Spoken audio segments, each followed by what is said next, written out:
Hey guys, this is Rachel Gamble with Macon-Bibb County Public Affairs. We are working on starting the Facebook Live post. It appears Facebook has worked out its issues with Zoom, so we are live on Facebook now. I'll get the embed code. Thank you. So for anyone who is watching this on Facebook right now, good morning. I'm Rachel Gamble with Macon-Bibb County Public Affairs. We are live for committee meetings today of the Macon-Bibb County Commission. If you look in the description of the video there on Facebook, you'll see a schedule of what time what committee comes up. You can also let people who don't have Facebook know they can watch this meeting live at maconbibb.us. We'll be getting started about 9 o'clock.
Good morning. Is this grandchildren day? Bill? I had to unmute. Yeah, this is just a preempt with a little grandchild day this morning. Oh, now see, I've got some beautiful grandchildren. I wish I had known. I would have brought a bunch of them. Well, this is my cute. only one. Is it? It's my only one, but we're real proud of him though. I know it. I know it. We've got 15. Ma'am? We have 15 grandchildren. Oh my. Yeah. Yeah, we were fruitful. We have a hard time keeping up with just one. He's a handsome fellow. Say thank you. Thank you. Oh, you're welcome. He's mannerable too. That's great. Okay, how's everybody else? Good. On this cold morning. Good.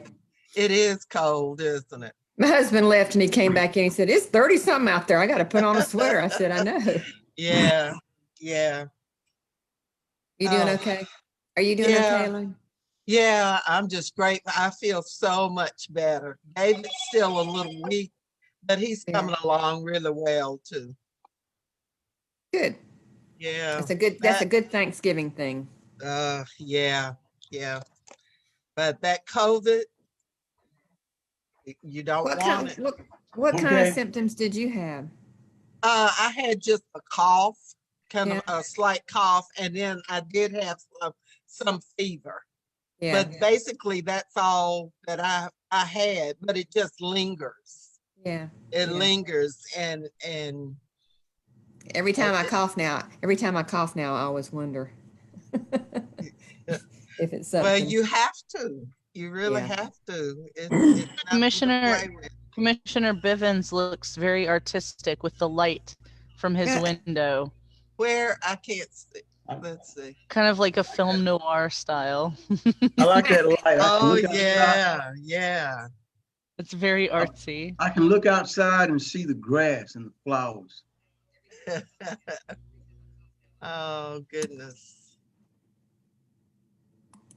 Let's see.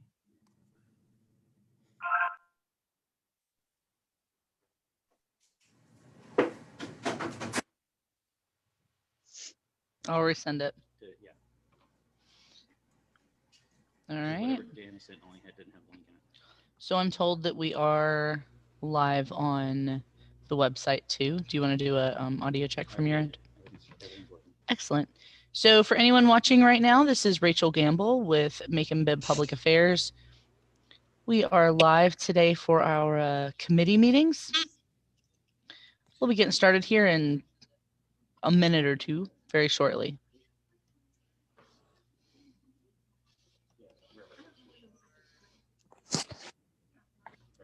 No worries. Okay, he started texting me. I have forwarded the Zoom link. So he should have it now. Mr. Mayor, I'm told we are streaming live in both places. Audio is working and we're good to go when you are.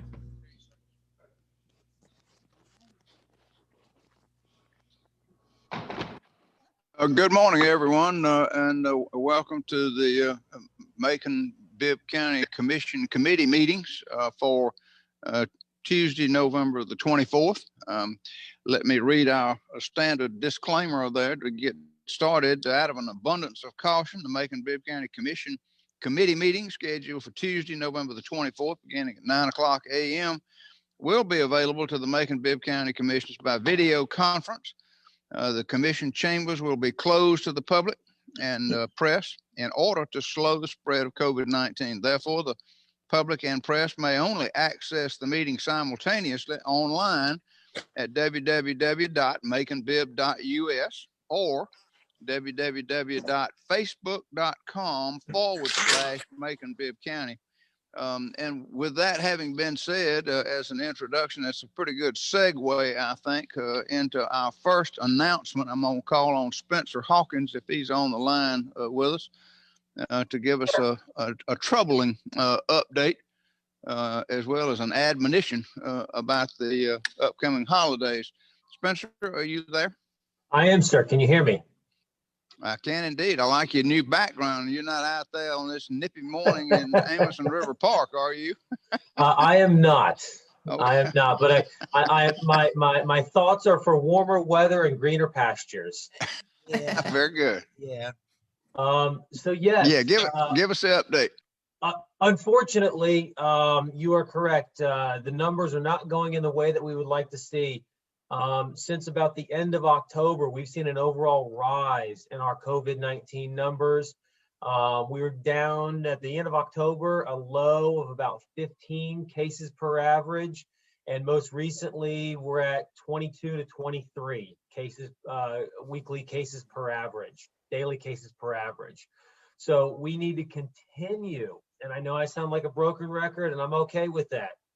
Wearing your masks, socially distancing, ensuring that you're not going to mass gatherings with lots of people who you don't live with. And that kind of segues me to my next point, which is about Thanksgiving. We love Thanksgiving. It's a wonderful time to share fellowship with friends and family. But unfortunately, this year, that needs to be virtual fellowship. Either FaceTime, Zoom, phone calls, whatever it may be. Please, please, please try to keep your gathering as small as possible and as safe as possible. If you are going to have people over, please make sure that if they don't live with you, you're wearing masks, using disposable utensils, not having everyone grab the same spoon for the macaroni and cheese. Just really, really try to be cautious about what you're doing. I sent Janice Ross some information for Thanksgiving. And so Janice, I think you're gonna send that to the commissioners. If you could just share this on your social media, Facebook pages talking about it. Just please be very careful around Thanksgiving.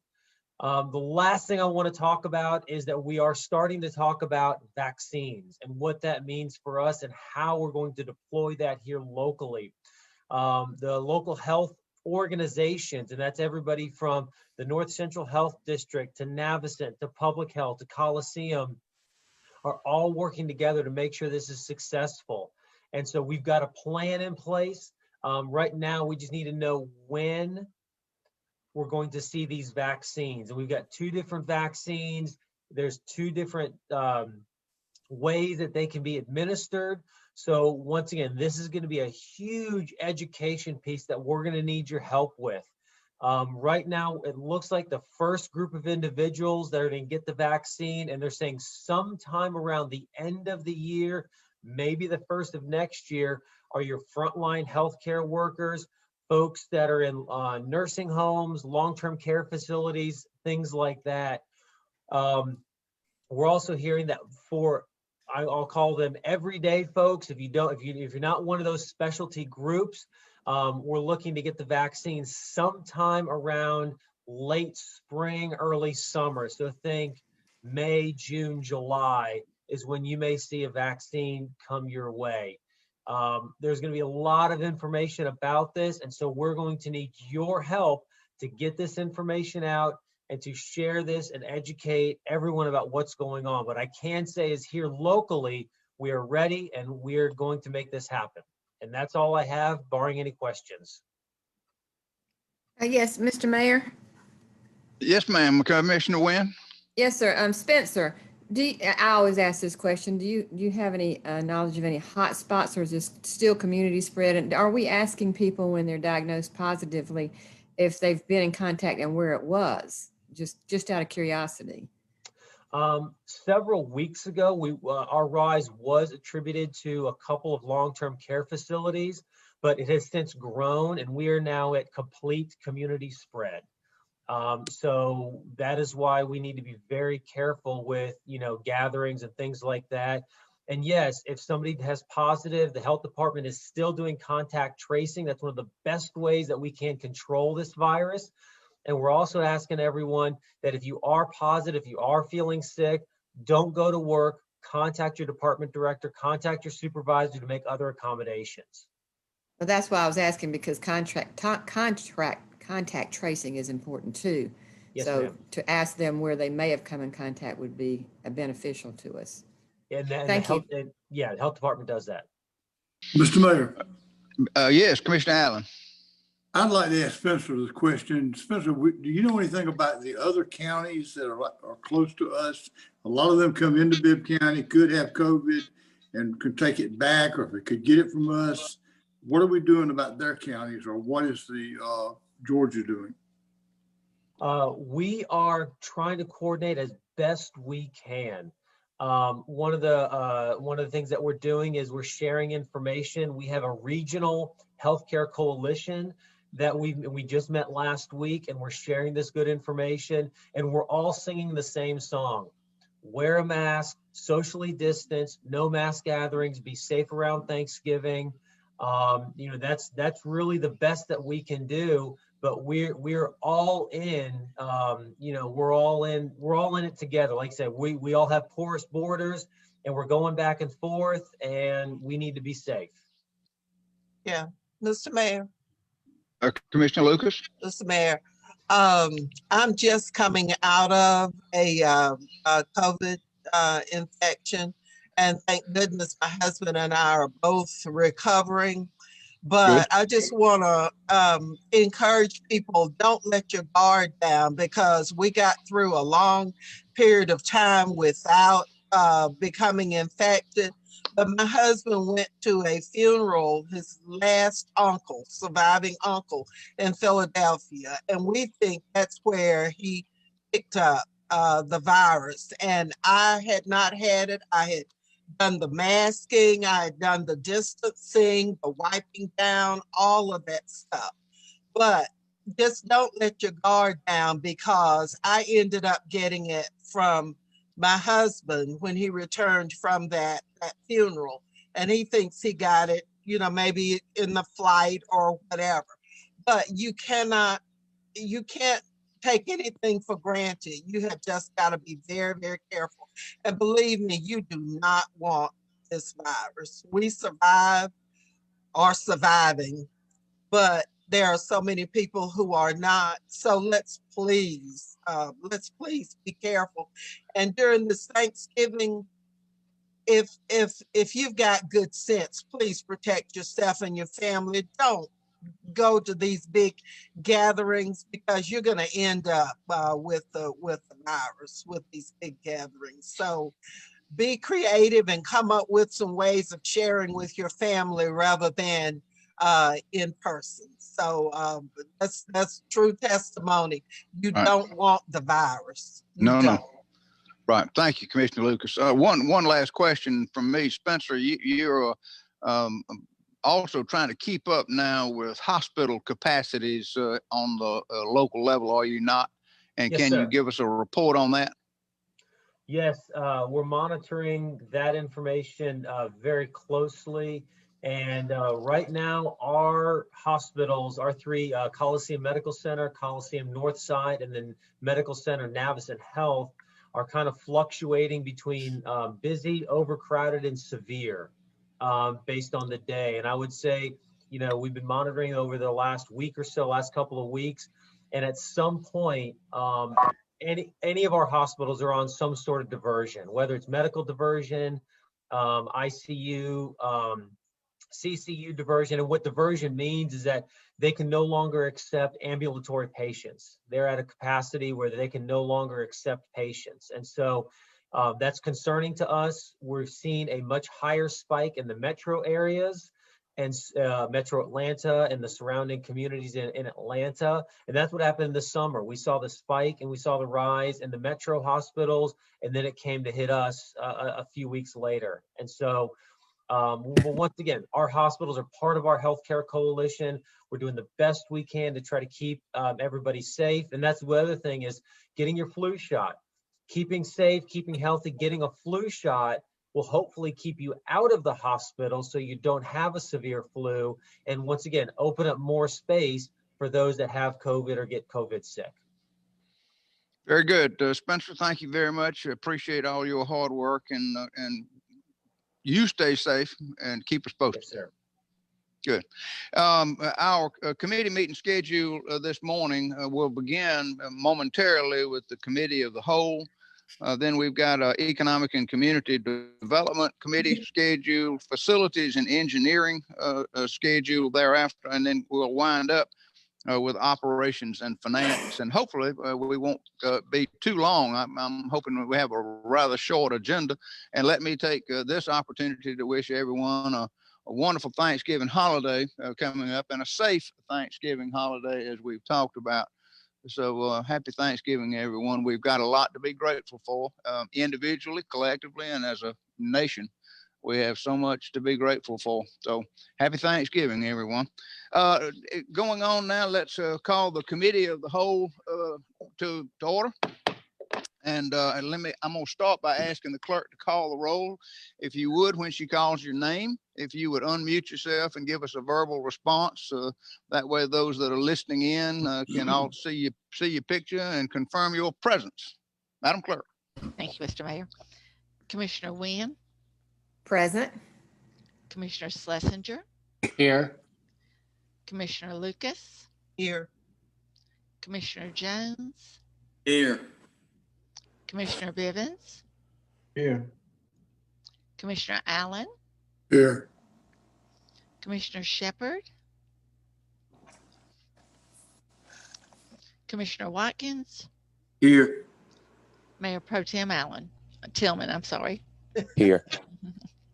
Here. I understand that Commissioner Shepard is home home. now, but still recuperating, and obviously not on the line with us. So we've got eight members present. I make 9.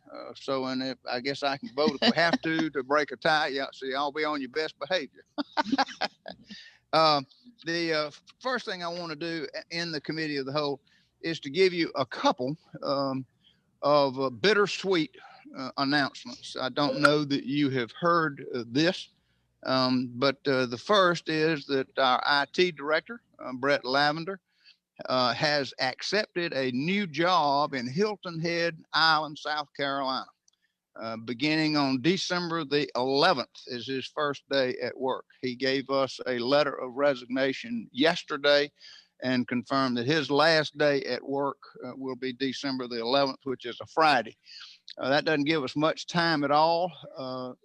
Brett recommended that Corey Bloodworth, who has been with us for about 1.5 years now, but has extensive experience in managing IT programs for a business, be our interim. I have accepted that recommendation from Brett. Spoke with Corey yesterday, He is willing and I think most capable of being the interim director, but we're all going to post this position and see if we can't find a replacement. But just a word or two about Brett. He has achieved a great deal of success with the IT program. Was he perfect? No. Did he make some mistakes? Yes. But they had something like 9 different awards from different IT organizations for some of their programming. It was under his leadership that we were selected for the Smart Communities program and the second cohort of the Smart Communities program. And a lot going. We will miss Brett, but we wish him well in Hilton Head Island, South Carolina. Next, I am advised, although I have not received an official letter, I am advised that our fire chief, Marvin Riggins, will be retiring at the end of the year. Wow. Wow.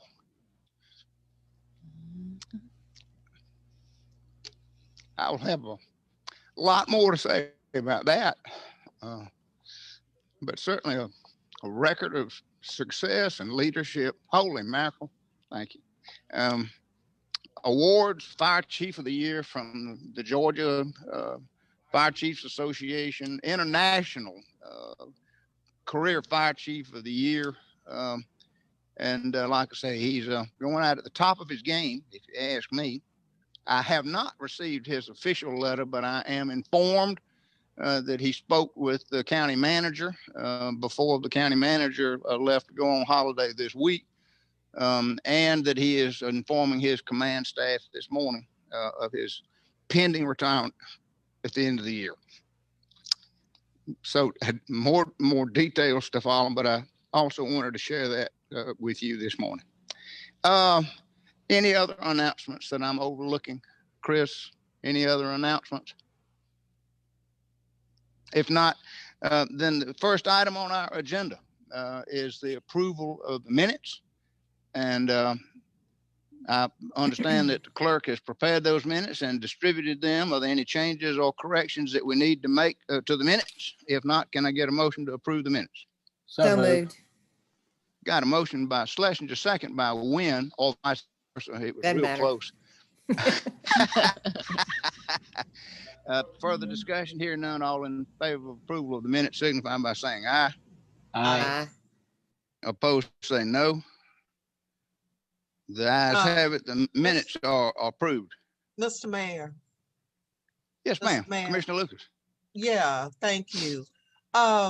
In one of our committee reports, we had the minutes of the committee that dealt with the civil rights legislation, and during that meeting there was a film that was presented, and I wanted to ask how I can get a notation placed in those minutes that that particular film came from an organization that was determined to be a hate group by the Southern Poverty Rights. It may be too late, but I would like that designation because it is unfair for us to allow that to remain in our minutes as something that is legitimate, when that particular film came from an organization that is designated as a hate organization. Right. My impression, Commissioner Lucas, is that those minutes have already been approved. What you can do, however, is for today's minutes, request that your remarks about the film that appeared be included in today's minutes. I think that would be appropriate. Right. Would it not? I certainly would like that, and I know that my fellow commissioners will not want something that's designated as a hate organization to have that as a part of our forever minutes. So however we can do that. Right. You like I said, I think today's minutes, meeting today. So check those minutes out when they come out, Commissioner Lucas, and be sure that there's something in the minutes for today's meeting about your calling attention to that. Okay, and I'll provide the name of the organization right. and the designation and all of that, because I want it to right. be official. Right, that's what we need. That'll be good. All right. Thank you. All right. Next item on our. Mr. Mayor. Commissioner I'm sorry. Jones. Yeah, Commissioner Jones. Yes, sir. Commissioner Lucas is referring to Alliance Defending Freedom. That's such an absurd statement to think that's a hate group. So, Well, if you have information you want to put in the minutes for today's meeting, then you can certainly do that as well, Commissioner Jones. The truth is the truth. Now let's don't have back and forth between commissioners, please. Well, talk to the chair. Yes, sir. That's who I'm talking to. no, I had the form. Okay. Go ahead. Go ahead. So what are you suggesting, Mayor, that would put, that I send in something as to defend the Alliance Defending Freedom group? Yes, if you would like to do that. Okay, it's just an absurd statement. All right, thank you for your comments. All right, moving Mr. on. Mr. Mayor, is it my Commissioner turn? Lucas, yes, Thank Commissioner you. Lucas. Thank you. Thank you. It has been determined to be a hate group by the Southern Poverty Rights, a center, a highly respected organization. And so it's in the categories with many of the others that you would think of as hate groups that spread misinformation. And I would very much like to I will get the name of all the organizations involved and get that included as a part of our minutes, because we do a disservice to our citizens when we allow them to feel like something is from a legitimate organization. So that is what I will do. Thank you very much. Thank you, Commissioner Lucas. The next item on our agenda is Mr. Watkins. Oh, Commissioner Watkins, do you have something? Chat. No, I just sent the link in the chat. Thank you. Okay. Just a reminder now, remember the online chat feature. You've been cautioned that anything you say on the chat is part of the open meetings, open records law. And like I say, you're not supposed to communicate with private communications back and forth. Just a word to the wise on that. But yeah, there's a link that Commissioner Watkins has posted in the chat box that you can refer to. Next item on our agenda is the tax allocation district and a proposed change to the boundary lines of the Okmulgee Crossings tax allocation district. Mr. Mayor, I'm sorry. Mayor Pro Tem? I'm sorry. Mr. Mayor, you in the committee of the whole, I'm trying to add an item. I sent it to the open records chat line for you earlier this morning. The attorney had a ordinance or a resolution for at least 4 or 5 weeks, and he thinks it fell through the cracks, or it was an oversight on somebody's part, and that was the resolution naming Jeff Sapir Road in honor of Senator Lucas. He had been ready for some time, and so I'm trying to add it to the agenda. Michael, the attorney, should have it. And we talked earlier, and he was just saying he think it may have fallen through the cracks, or you or somebody didn't see it. So I don't know. No, but Mayor Pro Tem, you're correct. Michael did provide that to me this morning and indicated you might be wanting to move to add that to this agenda. So I take your comment now as a motion to add this item to our agenda for discussion this morning. Is there a second? I'll second it. Second by Schlesinger. Then all in favor of adding this item to our agenda is item number 6 at the end of the agenda. Would signify by saying aye. Aye. Aye. Opposed, say no. No. No. I think I've got 2 no's and the rest yes. So that would be 6 to 2 is unless I'm missing another no. So 6 to 2, that resolution will be added to our agenda for discussion as item number 6 in today's meeting. Okay. All right. So moving on now, the tax allocation district.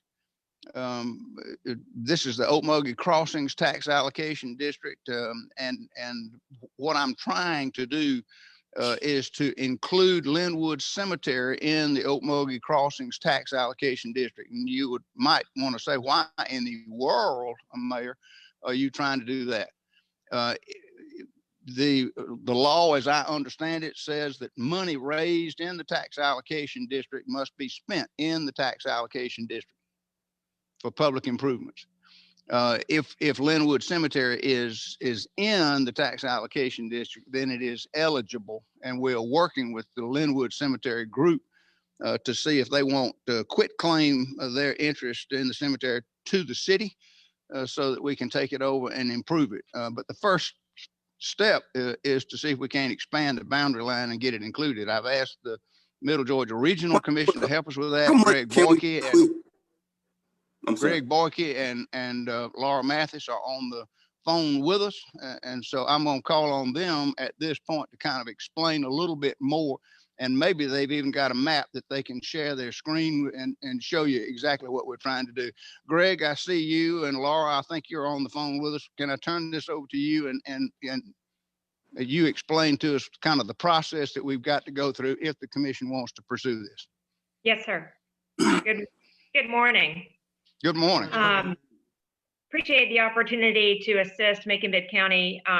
So as the mayor indicated, the Okmulgee Crossing redevelopment plan and Okmulgee Crossing TAD was established in 2016. And the mayor spoke with us about a way to amend the area to include Linwood Cemetery and some parcels right around Linwood to make it contiguous to the current redevelopment area. At the current time, the TAD area and the redevelopment area are exactly the same. And that's been the case in the other TADs as well. So the boundaries are identical. And what's up for consideration is to amend the redevelopment area, not to amend the TAD, and we'll talk about why not to do that in just a second, but to amend the redevelopment area of the Okmulgee Crossing redevelopment area.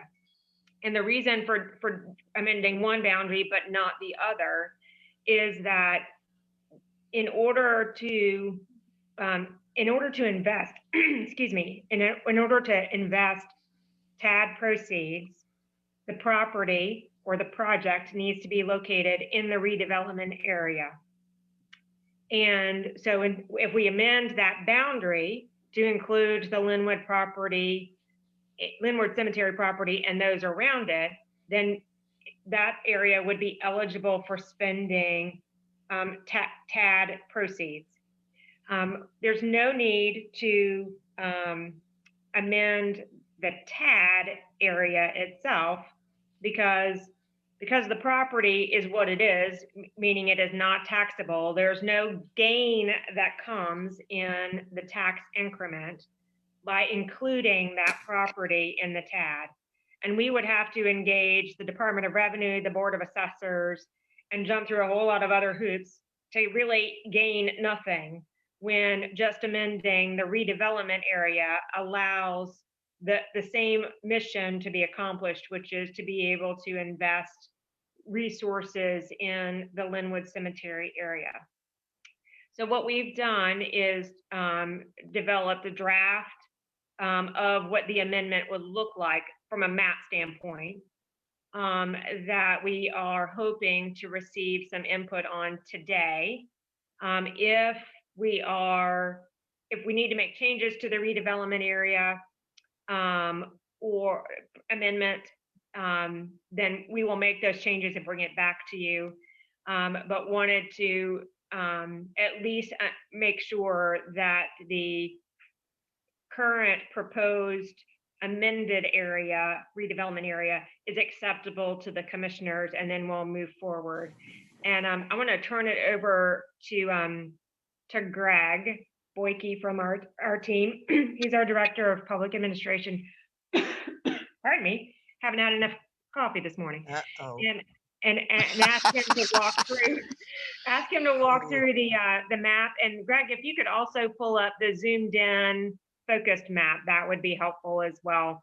But I'm going to let him walk you through the maps that we've drafted based on discussion with the mayor, and we'll go from there. Thanks, Laura. So just to give everybody an overview and orientation of where we're looking at right now, this is the 1675 interchange here. All of these parcels that are shaded in sort of this purplish color with the nice hash marks over them, that's part of the existing Ocmulgee Crossings TAD as was approved in 2016.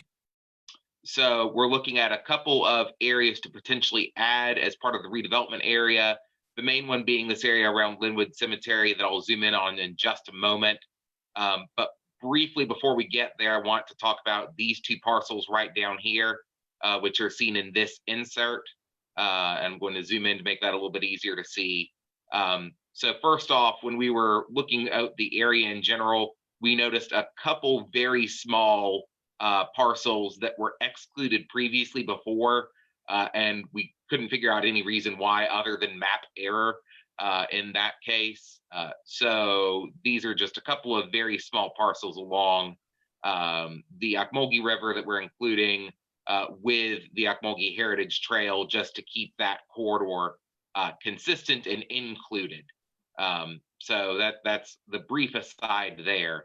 But want to zoom in mainly on the Linwood Cemetery area here, which is being proposed for addition. So we've got this long parcel that fronts Interstate 75 currently. This one is owned by the Macon-Bibb County Board of Commissioners currently. And this parcel is necessary to get the new addition to be contiguous with the remainder of the tax allocation district and redevelopment area, which comes up along through the cemeteries along Riverside Drive there, Rose Hill and Riverside respectively. So we've got this one large parcel here that runs along I-75. Then we've got a collection of several parcels around this area near Pursley Street and Pursley Place that are currently owned by the Linwood Cemetery Association. This one, where my cursor is hovering, being the largest of those, but a few others around there as well too that are actually owned by the cemetery. There are a couple of parcels in this area that it is our understanding the commission is potentially looking to acquire where there might be some blighted properties as well too. And what we are proposing with this boundary, based off of conversations with the mayor and county attorney staff, is to square it off here along Walnut Street so that any streetscape improvements that are done along Walnut can also be part of the tax allocation area here and be part of the broader connection into the downtown Macon trails network of the Ocmulgee Heritage Trail that ties back in along the river. So that's the brief overview of what we're looking at here with the Linwood Cemetery property. We would not be adding in any of the residential properties around the outside, such as the apartments here or any of the ones facing Grant Avenue, for example. So that's why we're able to do this primarily as a redevelopment area change with relatively modest, if any, impacts on the actual taxable digest of the county. Mr. Mayor. Yeah, just a second, Commissioner Wynn, and I'll get to you. And a couple of. I also have a question as well. Right. And that's exactly what I'm trying to get to. I will say this, there is no action item for us to vote on today. This is for information only and for your input about whether or not the boundary line and why we're changing it, and is anything else that we need to be looking at. This will come back in the form of a resolution. We've also had a very pleasant discussion with the Board of Education, because they have to also agree to a boundary line expansion. So I had a very pleasant meeting with Dr. Jones and his staff yesterday and the board attorney about this. They seem very receptive because it's not going to mean any reduction in revenue to them, and they see the benefit of what we're trying to do with Linwood Cemetery. But that having been said, let me let Commissioner Wynn ask her question, followed by Commissioner Watkins. Thank you, Commissioner Mr. Wynn? Mayor. Yes, sir. Thank you. Greg, may I ask you something just to start with, for my benefit? Where are Rose Hill and Riverside Cemetery? Can you put your cursor on there in this area? Yeah, so Rose Hill, I believe, would be around this area right here. And then the Riverside Cemetery is the one that's on both sides of I-75 there, including this area as well as this larger area. So they're currently in that district? That's correct. Okay. All right. Second question. Over on your other screen, that sliver of property, not that part, that right there, that sliver of property coming down, that's part of what you say Macon owns already? The city of Macon owns or not owns? That's correct. That is currently in county ownership. Okay, so the part we're talking about next to that, adjacent to that sliver, is what we're talking about adding. No, you have to add both in order for it to be contiguous. You can't just have an island. That's my Right. question. So Right. if we just approve the sliver, that's still contiguous. Correct. Right? So we've already got that area. So we're talking about adding something to the edge of that in addition to that. Linwood's Linwood not Cemetery. Would be next to it, but we already own that sliver, right? Yes, but the sliver is currently not in the Well, that's why I'm asking. boundary. That could be added to the tab without adding the rest of it. Is that not right? Yeah, but Yeah. right. That just yes or no? Yes, it could be. Yes, you Okay, thank you, Laura. All right, that's all I have for right this moment.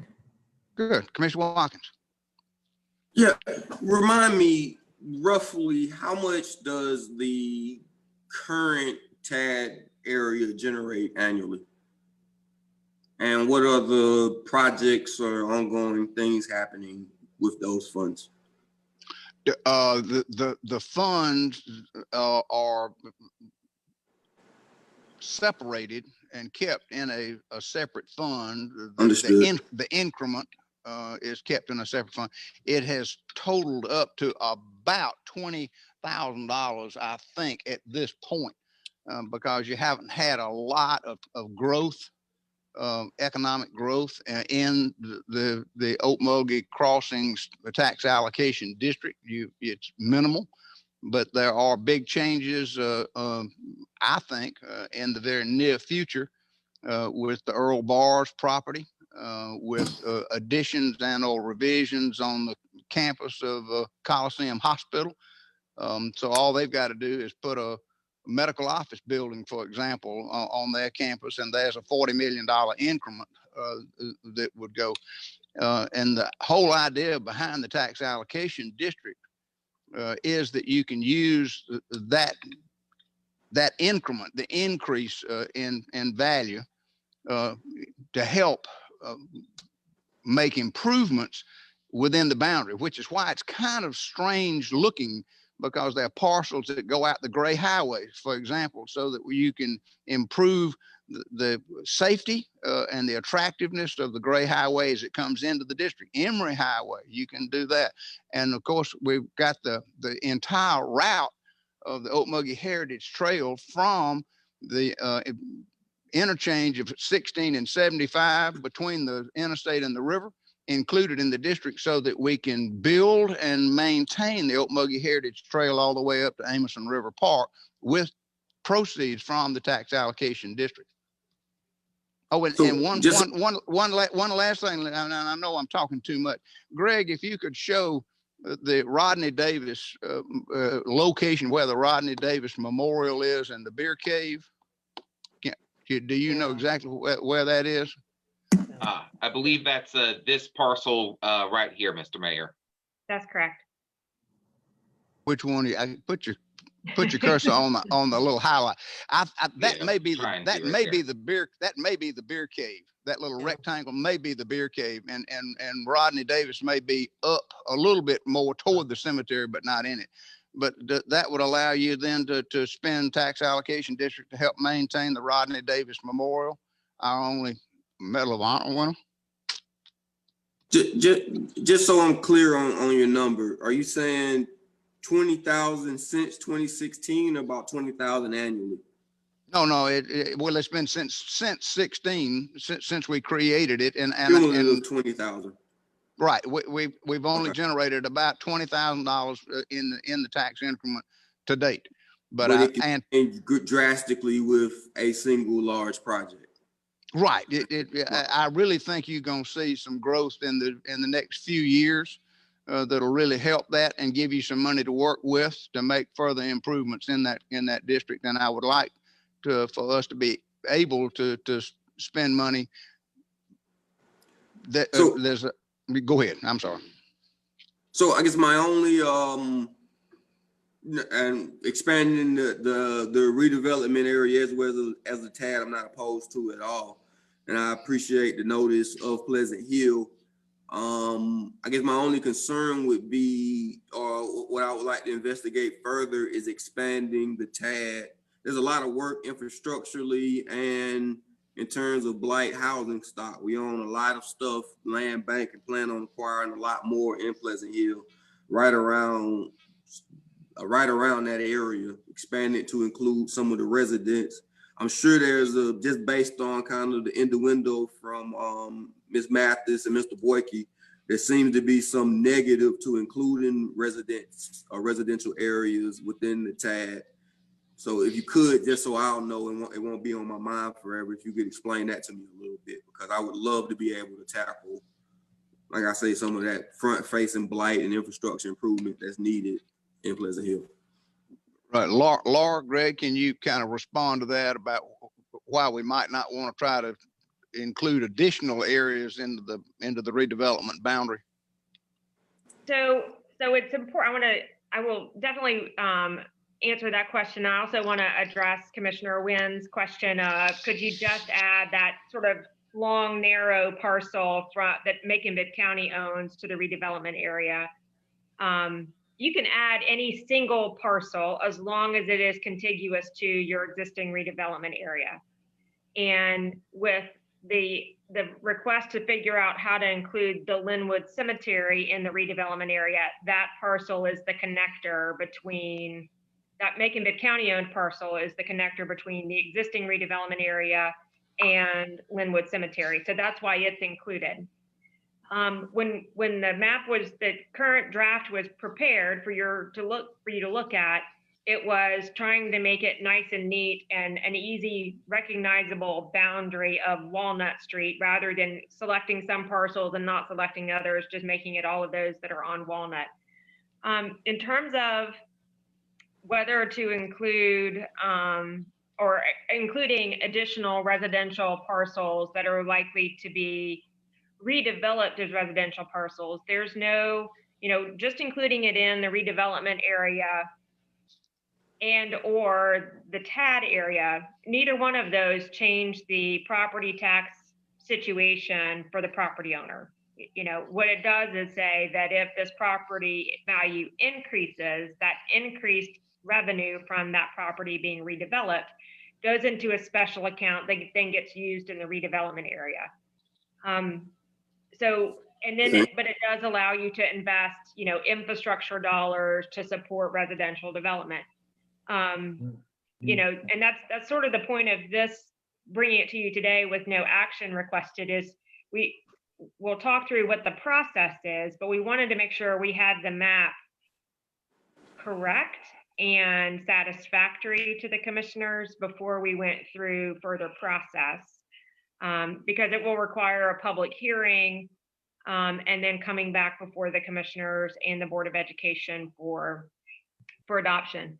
But this was the preliminary area. Certainly there's not a restriction against adding our larger area. We just want to make sure that it is contiguous to whatever we add.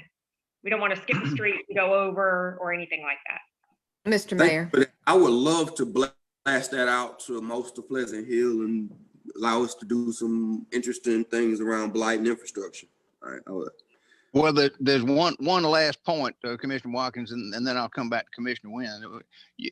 You cannot spend the tax increment on private property. I understand. I know most of the time when it comes to the way we've been doing blight projects, we acquire it, the land bank, purchase it, we tear it down, and then put it back out there for sale. So that would allow, if I'm understanding right, that would allow us some additional funds to accomplish that goal with. In addition to, of course, I completely understand what you're trying to do with Linwood, but like you say, we're talking about, this isn't a 1 year splash. This is an annual thing that goes on for 15, 20 years. Correct. Yeah. Right.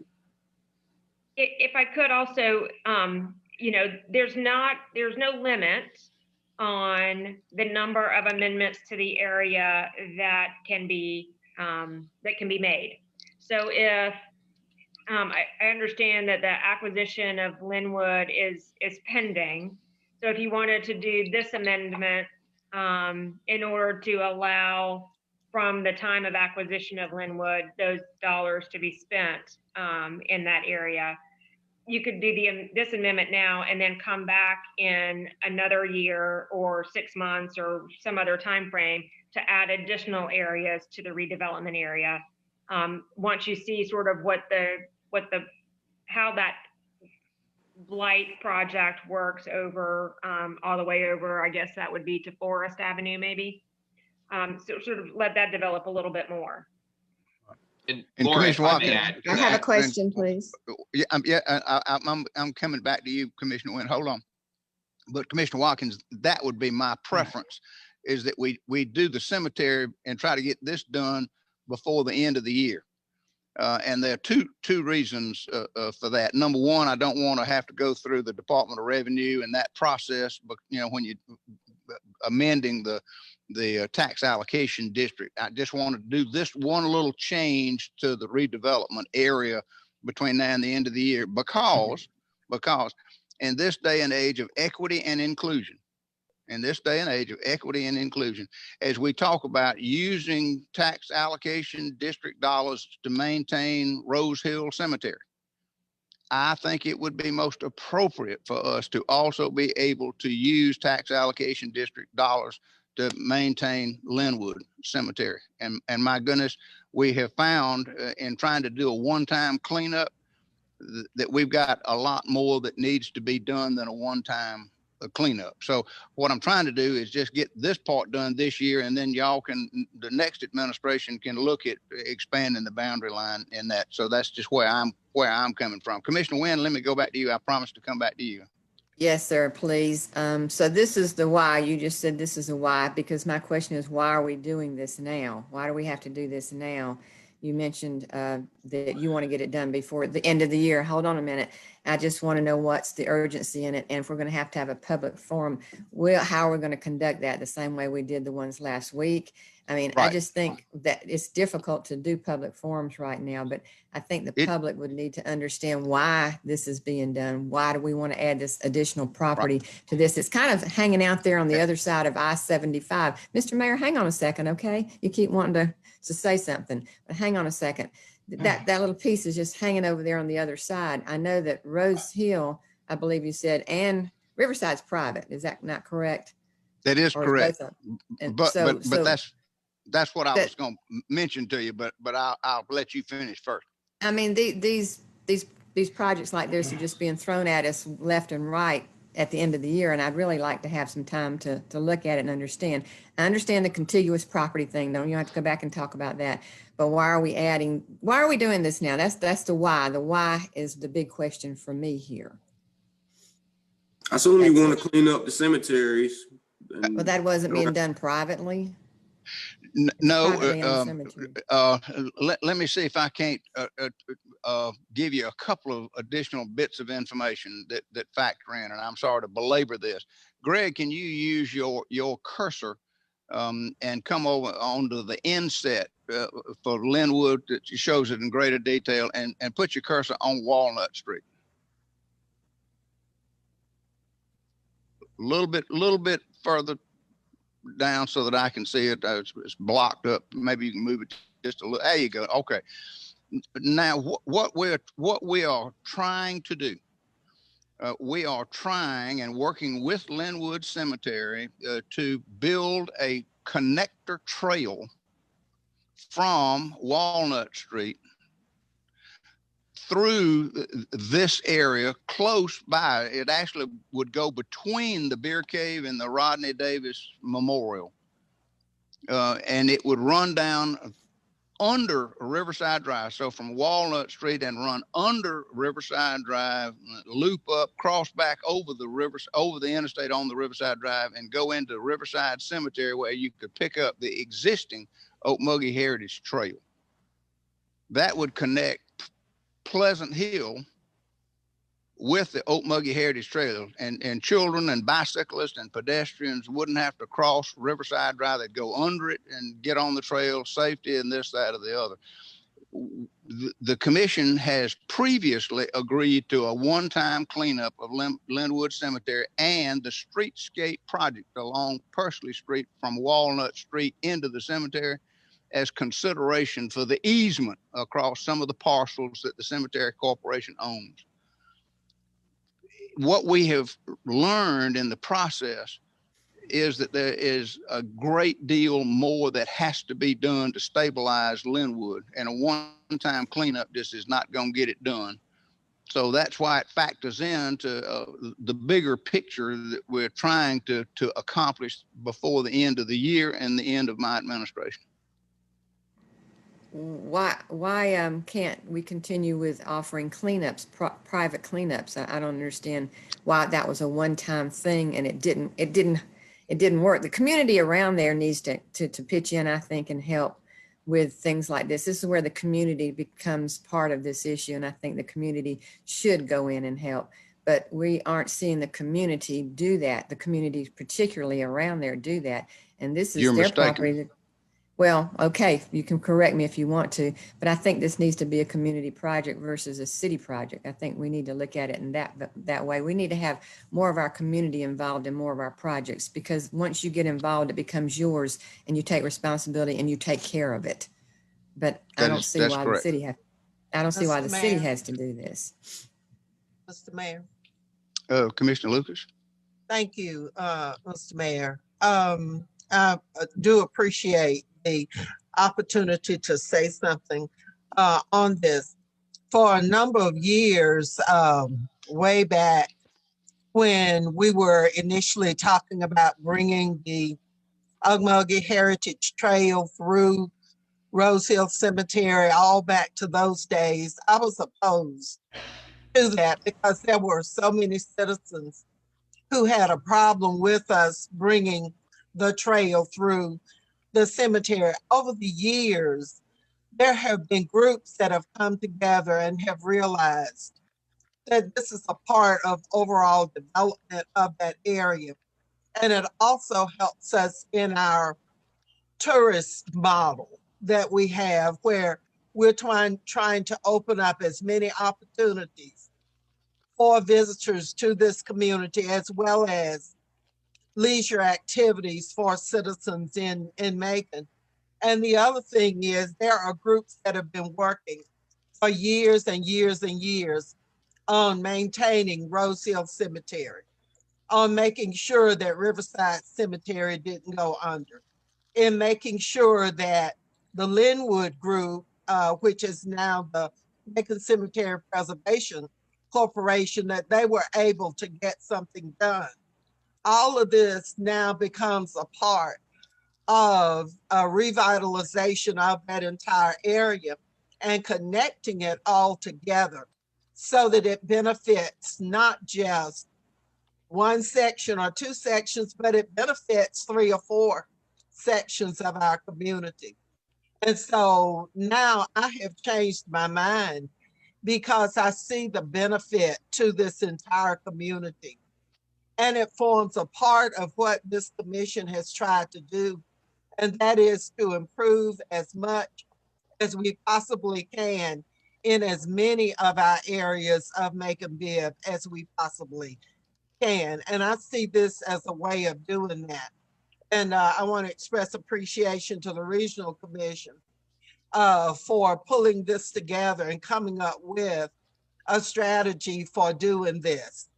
As I said, Rose Hill Cemetery groups have labored for years and years to try and make sure that Rose Hill maintains its historic nature. There's a lot to be done there.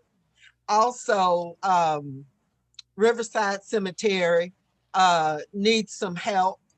And we are at a point where we can either gain over $1 million or lose $1 million of state monies that we could use for that particular cemetery. But then you have the opportunity for Linwood Cemetery to be brought to where it needs to be. And I think that this is just a win-win-win all the way around. And the ultimate win is for Macon-Bibb County, in that we would be able to start the first step on pulling together part of what we say we want to be, and that is inclusive. We want to clean up areas. We want to bring economic development and possibilities to all areas of our communities. So I've moved a long way from being opposed. You remember, Mr. Mayor, I was very, very upset about folks being able to walk through Rose Hill Cemetery and all of that. And yes, ma'am. But there were enough people who convinced me that this was something that a large number of citizens wanted to have as a part of the Ocmulgee Heritage Trail.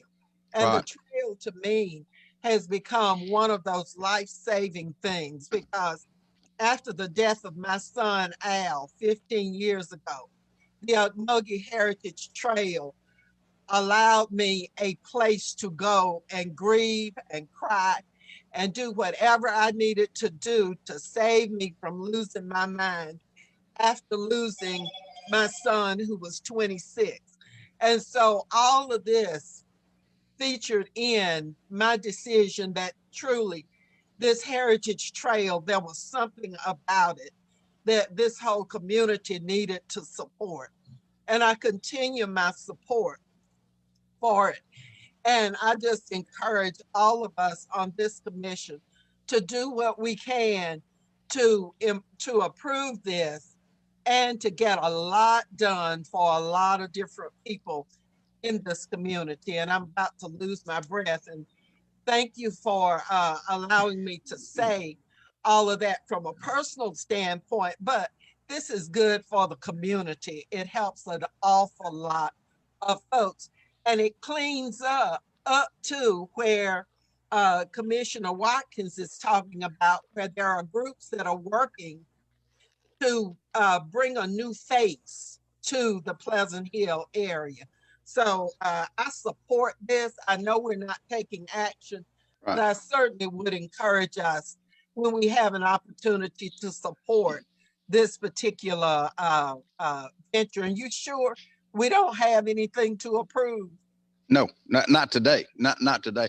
Any really other? Right. Any other questions of Laura or Greg about the process that we're going to go through? Hopefully, all the boundary limits of the redevelopment area. Mr. Chairman, any other questions? Mr. Chairman, I have a comment, and then I have a couple of questions. Yes, sir. Go right ahead, Mr. Bivens. Commissioner Bivens. You know, it's part of a kind of a systemic attitude to assume that Black people don't do anything in their neighborhoods. There was a singer from California who came to Macon to live. His name was Billy Young. And Billy Young took part with those citizens in Pleasant Hill who clean up Linwood Cemetery every year. And I believe that Billy Young became ill and died after one of those cleanups. That's the first thing. And I just don't, that I don't know why we have to make those kind of assumptions. The other thing is, I was wondering if this includes all of Linwood or just a part of it. Currently it includes all of it, Commissioner Bibb. All of it, both the original portion where Jefferson Long is buried and the Rodney Davis Memorial, as well as the newer part that's more visible from Walnut Street, but all of it is included. All right. And are we going to hear from the people who are now in charge of Linwood? Yes, oh, absolutely, yes. Because like I say, we couldn't spend tax allocation district dollars in Linwood unless we own it. So we're talking to them about quit claiming the cemetery to Macon-Bibb County. And to be perfectly honest, we're also talking to Riverside Cemetery about the acquisition of their property as well. So this would all kind of fit in and tie into it to be a package of equity and inclusion. Yeah. All right. Well, that's good. I don't have any illusion about this. This is all about the past. It ain't about Linwood. That's just coincidental. But it would be good to have all of that done, because I think last time Linwood came up, I asked that we get involved in that one-time cleanup. So I guess this will be good. But I mean, it's all about the past. Right. Any other questions then of Greg or Laura? Like I said, no action item today. This is for information, but we're going to be coming back quickly with additional action items. Can we go ahead and endorse the idea? Don't need to. Commissioner Lucas, thank you very much. Right, we're going to be bringing additional information back. Greg, Laura, thank you. If you'll take your screen share down. That's wonderful. Thank you very much for being with us, and we'll move on. I think Mike Kaplan is waiting patiently on the line for us to give us an update with the Board of Elections. Mike, are you there? You may have to unmute yourself. I can't see you. There you are. Okay, good. Unmute yourself. And I want you to do two things. Actually, what Mike wants to talk to us about for the Board of Elections is the additional space requirements that they need and kind of where they are with that. But I want him to also start off by talking about the recount that the Board of Elections is having to conduct at the governor's request, as I understand it, and where they are with that. Mike, can you start with that and then go to your space requirements, please, sir? Sure. Can you hear me, Mr. Mayor? Yes, sir. Yes, sir. I can. Go ahead. Today at about 1 o'clock, we'll be getting started on the third recount of these ballots. We will actually be scanning the ballots as opposed to using the memory cards from the live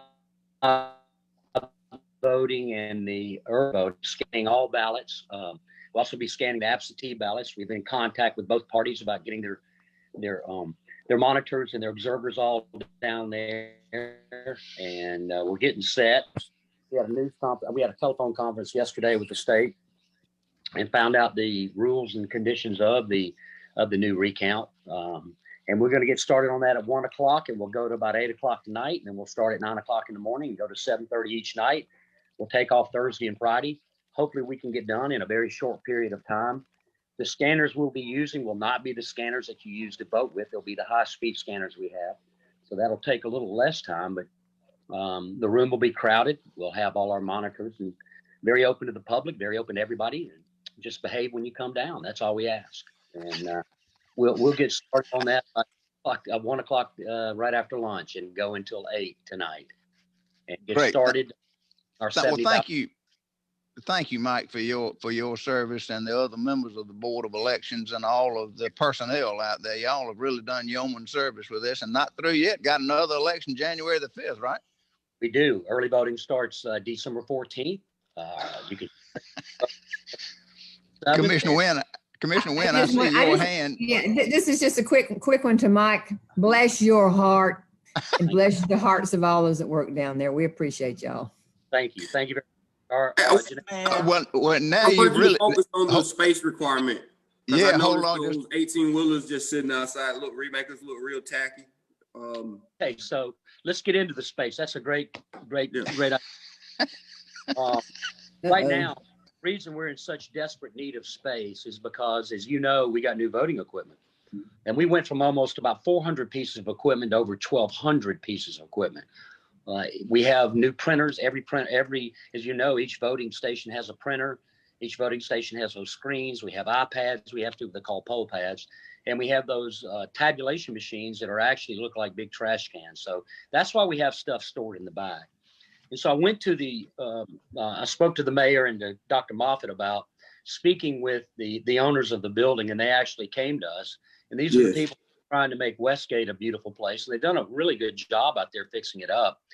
And I told them, and I asked them and spoke with Dr. Moffitt about coming up with an idea of expanding our space where we are, because I think it's where we are is a great place out there in the Eisenhower corridor. It's just a good location for us. And they have come up and to expand our building to about 30,000 square feet. We got with all the techs and all the people that actually use our building to help us design the building. And he paid for an architect to come in, and we have those plans. And what I have now, Mr. Mayor, is a proposal for them. I'd like to present to you guys of what they want to do as far as increasing our building size and only charging us in the form of lease payments. Now, we're not in a position to negotiate rent or lease. That's your job. We're just in a position to tell you what we need. Right. And Hold on, Mike. Hold on just a half a second. Again, commissioners, this is not an action item today. No.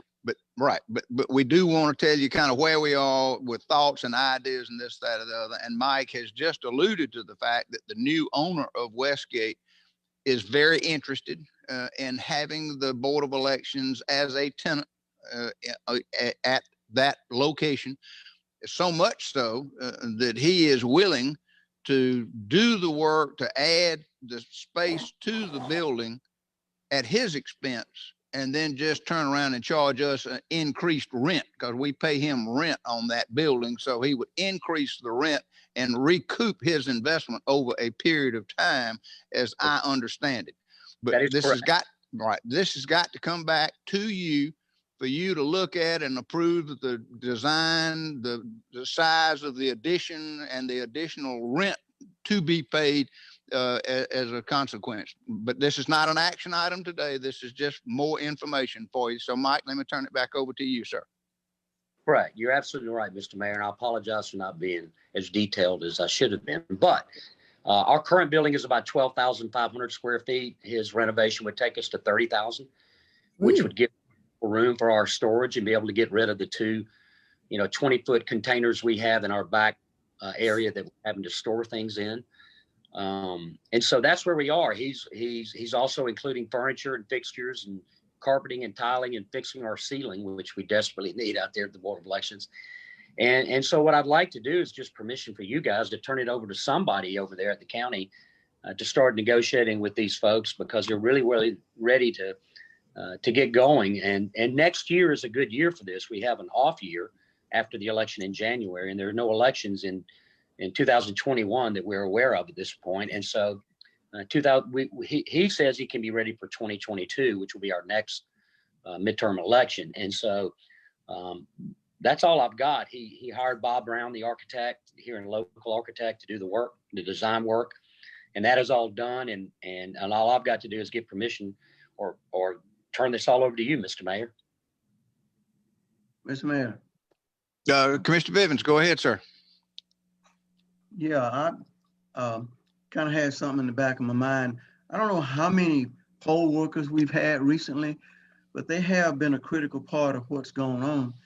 One of the things I was wondering is it possible that we can find out who they were, draw up a letter to be signed by our board members, and send a copy to all of those poll workers? I suppose it's a lot of them, but I think what they did was outstanding, and we may need them again.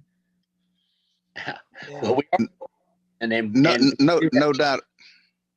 We do have a list, if you need it, Mr. Commissioner, of all our poll workers and addresses.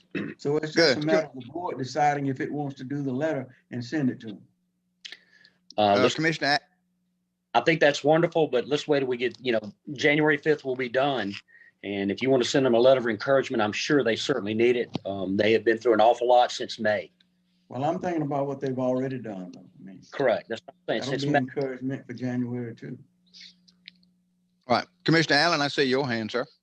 Thank you, sir. This is to Mike. Are these the same machines that the state and the country's been having problems with that we're using now? Or are we using some other new type machine coming into this 2021? Mr. Commissioner, these are the Dominion voting machines that the state voted to use several years, a year or so ago. We first used them in the May election. But if you're asking if there are Dominion operated machinery, yes, they are Dominion machinery. And we haven't found any problems with them as of yet, but all we're doing is tabulating votes. But yes, it is the Dominion machine that we are using, software. Well, my question, I think I'm trying to get to is that the Dominion machines, it looks like we're having to go back and overdo the work 2 or 3 different times because of the machine itself. Is there any reason to believe those machines are not right, that they do tabulate more than once? No, I've seen no evidence of that whatsoever. We haven't seen anything that would lead us to believe that anything. All I can go by, Mr. Commissioner, are history and numbers, and our numbers of voters and our number of percentages are exactly in relation to our demographics and how they've been over the last, presidential elections as far as percentages in our state. I can't answer for what happened in any other county in Georgia, except for Macon-Bibb County.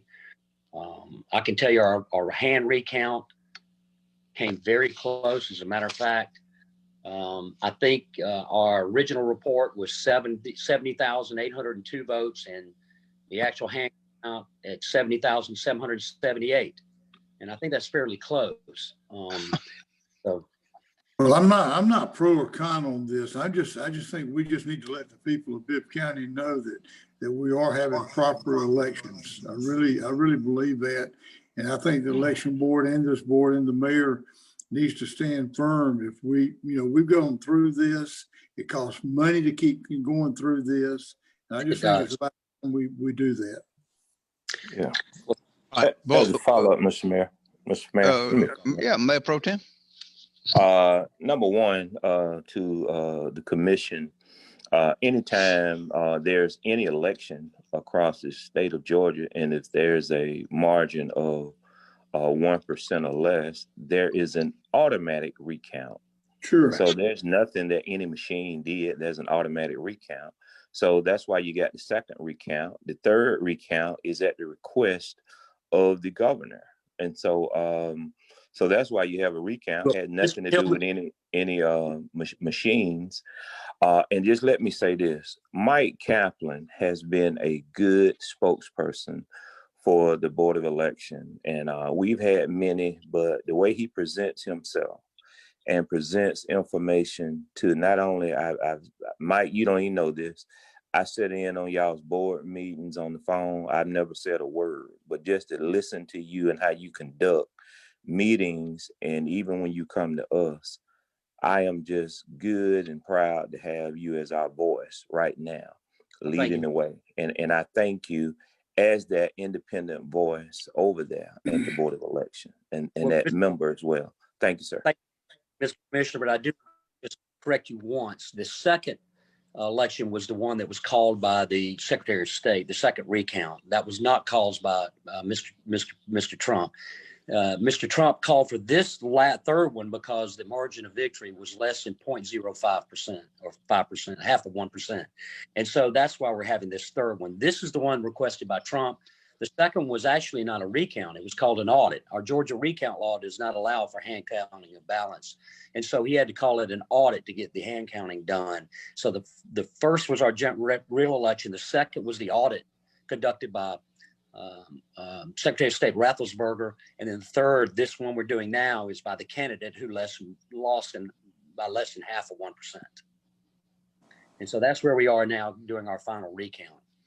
Good. Mike, this is great information, and we appreciate your information about the additional space requirements. But I don't want to devolve into a discussion about the election. I just wanted to keep it kind of on the space needs, the space requirements of the Board of Elections. But Commissioner Lucas, Thank you.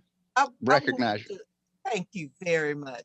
I wanted to ask about the grant that the Board of Elections received and want to congratulate you on receiving a huge, $500,000 grant that you used for a number of purposes in facilitating the elections, which went very well. And I have to compliment all of you and your staff over there. But I wonder if y'all had, I know you had a deadline by which you had to determine how you were spending the over $500,000. Tell us about that. And then also if there have been any little bumps in the road on getting it spent. Thank you, Commissioner Lucas. We are in the process now of developing a policy for hazard pay for our employees, which we really don't have. Because of our county attorney had mentioned to us that there's a gratuitous pay in certain things that we can't go back and pay some of our employees gratuitous pay, meaning backwards. So we've developed a program where we're going to pay our employees. They have to take this training class we're coming up with before the end of the year. And we're going to pay them to take this training class. And we're going to be presenting that to y'all very shortly. We're drawing that up and coming up with some numbers to spend that money on training for our employees during the month of December. Okay, I think that's just wonderful because those folks, some of the times when other employees were off, y'all were over there working. And so I was hoping you'd be able to come up with something. And I thank our legal department for working with you to try and navigate that hurdle. But once again, thank you so much for all that y'all are doing. And we know that you will carry out the January 5th runoff in the same efficient way. Thank you. And we're hoping to this hazard pay money will pretty much cover our costs of this particular runoff. Recount we're doing now, and we had it in there before. If you remember, our budget is we had budgeted for this recount when we first went to y'all because we knew there were 21 candidates on that senator list and there would be a runoff, and it doesn't cost us any more to have 3 races than it does 1. And so we had already budgeted in our budget. We got that money you gave us. This runoff we're having in January 5th is already in our budget, or in your budget as well. Mike, thank you very much. We appreciate it, and we'll be bringing additional information about the space requirements and the proposal to the commission in the very near future. I'd like for me to get this information too, so they can start discussing it with the owners. How do I do that? What do I do? Dr. Moffitt, give it to Dr. Moffitt. I'll be getting county manager. Yep. Hopefully next week when we're getting started this afternoon. That's right. I'll get it to them. That's exactly right. Very much. Listen, I want to say this. I want to thank the commissioners and the mayor and Dr. Moffitt for your support. We have never gotten there's never been a case where we went to y'all and didn't get the funds we needed. And it shows the support for a fair, just, and open and transparent election in this town. We can't control anything but what we do right here in Bibb County. And I think you can be proud of what we're doing. And thank you very much. Thank you. We appreciate your help. All right. Next item on our agenda is enforcement measures for the solid waste ordinance. And I think with Dr. Moffitt being out of pocket, Michael, are you going to lead us in the discussion of that, or Duke?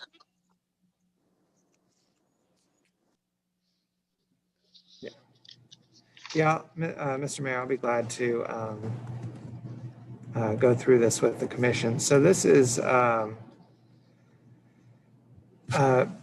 basically over the last several months, Duke and I have been looking at areas of our code that are ambiguous, that are difficult to enforce, that where people are doing things that they should be regulated from doing, but are kind of falling through the cracks. And one of the areas that we ran into, I know a lot of the commissioners have mentioned illegal dumping and people that put a large volume of trash or things that aren't trash on the side of the road and expect our solid waste department to pick that up. And so this is an ordinance. We looked at the enforcement mechanisms that were in our code, and found that there really wasn't good enforcement for what our code allows for, as far as, you know, if someone puts like a king size bed on the side of the road, or puts a couch on the side of the road, and then they just expect solid waste to pick it up.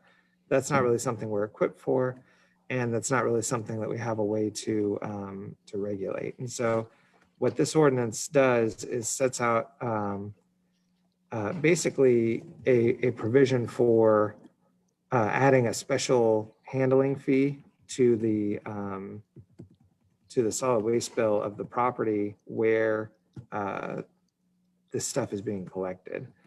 And so if you look at, there's a table that's on, I think, page 3 of the ordinance, where it breaks it down by cubic yards of waste. And so we've talked in the past, I believe 2 cubic yards is about the size of a standard rolling cart.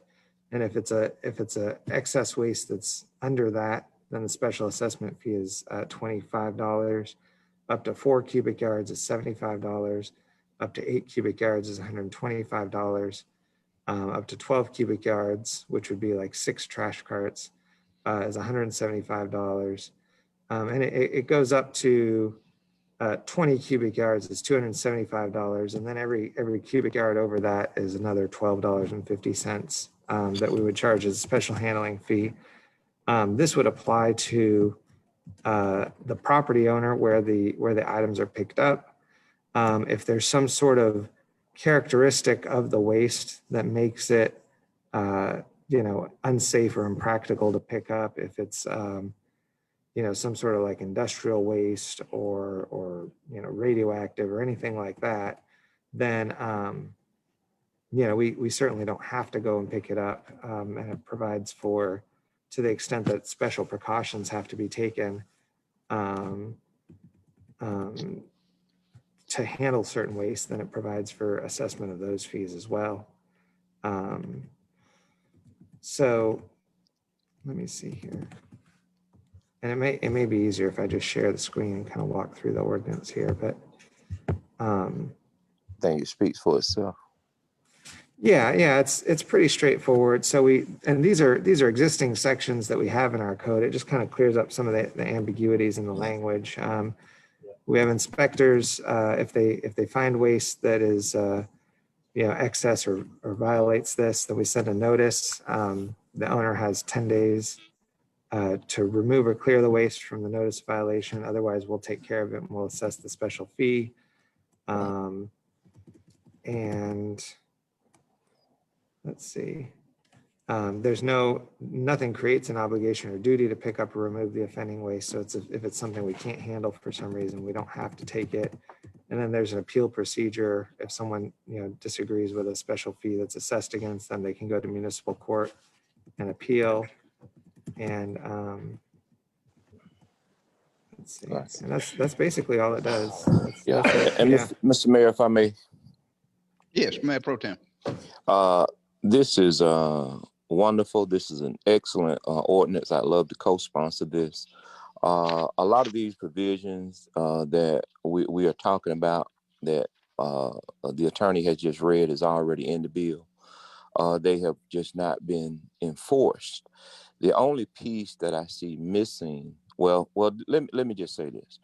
I personally am, and I know Dr. Moffitt has had to pay himself, and I've had to pay myself to have stuff picked up. We have advocated, marketed, promoted through our public relations folks that folks could take this stuff down for free, up to 500 cubic yard. It has not worked or panned out. Folks still sit stuff on the yard and property, don't know how to call us, won't call us. And so I think this resolves a lot of those issues and probably see-click fixes and all of that. The piece that I was going to say that is missing, it keeps coming and going, is, it comes and it goes. That caveat. I'm just excited about this particular ordinance because it just does what I think we can do. And here it comes back again. The only piece that's missing is, and I've been talking about this, is that those whether it's waste management or solid waste, Mr. Mayor, they see this stuff out there, and you know, it's as simple as a sticky note or something to say to come back. The piece that I see, because this is one of my projects going into 2021, try to help clean up this community, is that those folks out there on the job every day picking up garbage and trash, when they see the mattresses and the furniture, they have got to come back, and that's what's missing, and put it in a drop box. And we need to have special assigned folks, whether it's supervisors or whomever, to go out and tag these things and go ahead and start that process. Because when that stuff is sitting out there a week and somebody just decides to call, that's when that 10-day starts. That 10 days should start immediately, and it can start from those our collectors that's out there that's putting us on notice quicker sometimes than the residents. Because a lot of times if you put some debris out on Monday and people are assuming, well, the pickup is on Thursday, and if the person or the solid waste doesn't pick it up on Thursday, then the process starts where folks want to start complaining. And by then that stuff is sitting out there 3 and 4 weeks. And so I like this. I appreciate this. And I hope we all can support it. Thank you. Good. Thank you, Mayor Pro Tem. Other questions, comments, or concerns about the ordinance? Yes, ma'am. Commissioner Lucas? Yeah, I wanted to ask if stuff is dumped on somebody's property, and maybe I missed this. If something is dumped on somebody's property, then and a complaint is filed, then that person, that property owner, is that property owner gonna be held responsible for it, even if I can't see anybody giving permission for somebody to come and dump a bunch of stuff. So is that property owner, how does that property owner assert that they are not the culprit? What happens then? I'm going to turn that over to the attorneys. Michael, I think there's something about being able to look through the garbage and see if there's any sort of identifying documents, papers, letters, and this, that, or the other to help you identify who it might be in section D. Right. Section, yeah, in paragraph D, it says, any offending waste dumped, deposited, thrown, left on public or private property is discovered to contain any article or articles such as letters, bills, publications, or other writings, which display the name of a person thereon and indicate the article belongs to that person, then that creates a rebuttable presumption that that's the person that violated the chapter. And so, you know, to the extent that it's identifiable, then we can go after the person, you know, whose name is all over the now. trash. That's in the law now, isn't it? Yeah. Hadn't that always been in there? But I mean, who's gonna go out and dig through the? I mean, your property owner has to go out and dig through the trash and stuff that somebody dumped on their property. Yes. And determine that and prove that it's not theirs. Yes. Mayor Pro Tem, you're not recognized at this point. Commissioner Lucas has the floor. Yeah, all right. I'm just wondering how you reconcile that whole thing, because I know of a number of places in the district I represent where people are dumping. Right. And I get a call and I turn the call in that their mattresses and all of this stuff. But people are not going looking through this stuff to see who might have dumped it. I'm not gonna do that. So I mean, let me share something that y'all don't know about. Wait just a minute, Mayor Pro Tem. Hold on. I think Duke Gruber has got a comment or two about this. I mean, yeah, we want it all cleaned up, but I'm just wondering how you navigate that problem. Right, and let me turn it over to Duke at this point for an additional comment. That's a good question, and the answer to it, and it's never going to be perfect, but the answer to it is if somebody's getting a notice of a violation under this ordinance, so if a property owner has a mattress dumped on their yard or whatever, and that property owner, first of all, they need to say, hey, that's not my mattress, this is what happened, this is what I know about it. But if they get a notice of violation, I hate to interrupt you, but it's unclear.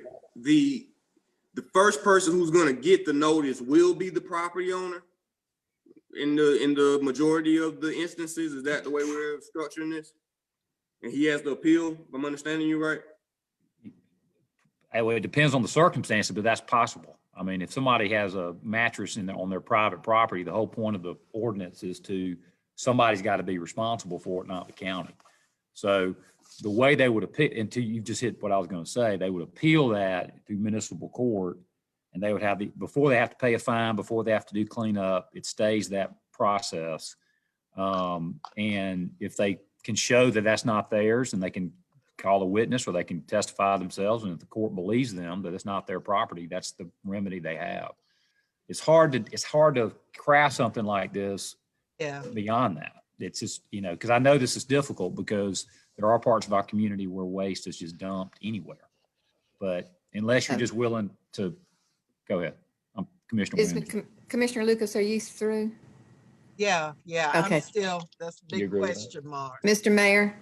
Yes, Commissioner Wynn, go ahead. If I may weigh in on this with a perfect example of the problem we have, and I don't know where is Payne City, whose district is Payne City in?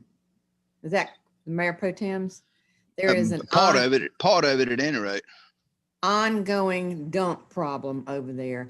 What happens is someone gets evicted from their home, and either the owner of that house dumps all their stuff out on the road there, and it becomes a trash pile. And this, I've talked to solid waste. They've gone out and picked up, but it's an ongoing problem.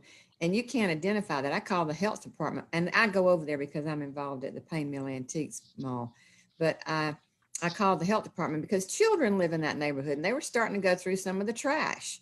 That's a health concern too, not only just a dirtiness concern, but that's an ongoing problem. And back a year or two ago, when I first became a commissioner, I was given a tour by solid waste of parts of town. One of them, I think, was off Montpelier somewhere. That was horrible, but he said it was an ongoing dump problem. So I don't know how you solve those problems this easily. These fines are great, but you got to find out who's doing it. Right. Or they'll continue. Correct. Well, I understand that there is some consideration being given to establishing convenience centers around the county. Convenience centers are a place where people can take their garbage, their household belongings that they don't want anymore, and dispose of them properly and legally. But that's one of the ways that you may be able to address illegal dumping. But there's a second part of this that's also problematic, and that's dispossessories. So when the sheriff, brings the moving crew out there and sets everything out in the front yard or on the curb line, technically that's still the property of the former tenant, and the tenant needs to have some time to be able to come and recover their belongings and take, that. But a lot of times they just leave it out there, and then it rains, and then it turns into a real mess, and it's a dilemma about when to pick it up and who ultimately has to pick it up. So that's one of the things that we're trying to address. I understand that these convenience centers would be good, but I don't think the people that are dumping out there are going to use those. I just think it's a good idea to have them, but I don't think people will use them as they should. But back to Payne City for a minute, that's a little city within our city that's a forgotten area, and it just doesn't get taken care of like the rest of the city. But there are dumps like that all over our community that are horrible that need to be addressed. But, again, finding people and going through the trash, like Commissioner Lucas said, who's going to do that? Those people are not going to do that. We shouldn't expect our solid waste people to do something like that. Finding the evictee, he's been kicked out of his house, he or she, and they're not going to worry about what's out by the curb. If you identify it to them, they're not going to worry about it because they're gone. I don't know. It's an ongoing problem from our community. If I may. Mr. Watkins, Commissioner Watkins, give us the benefit of your thinking.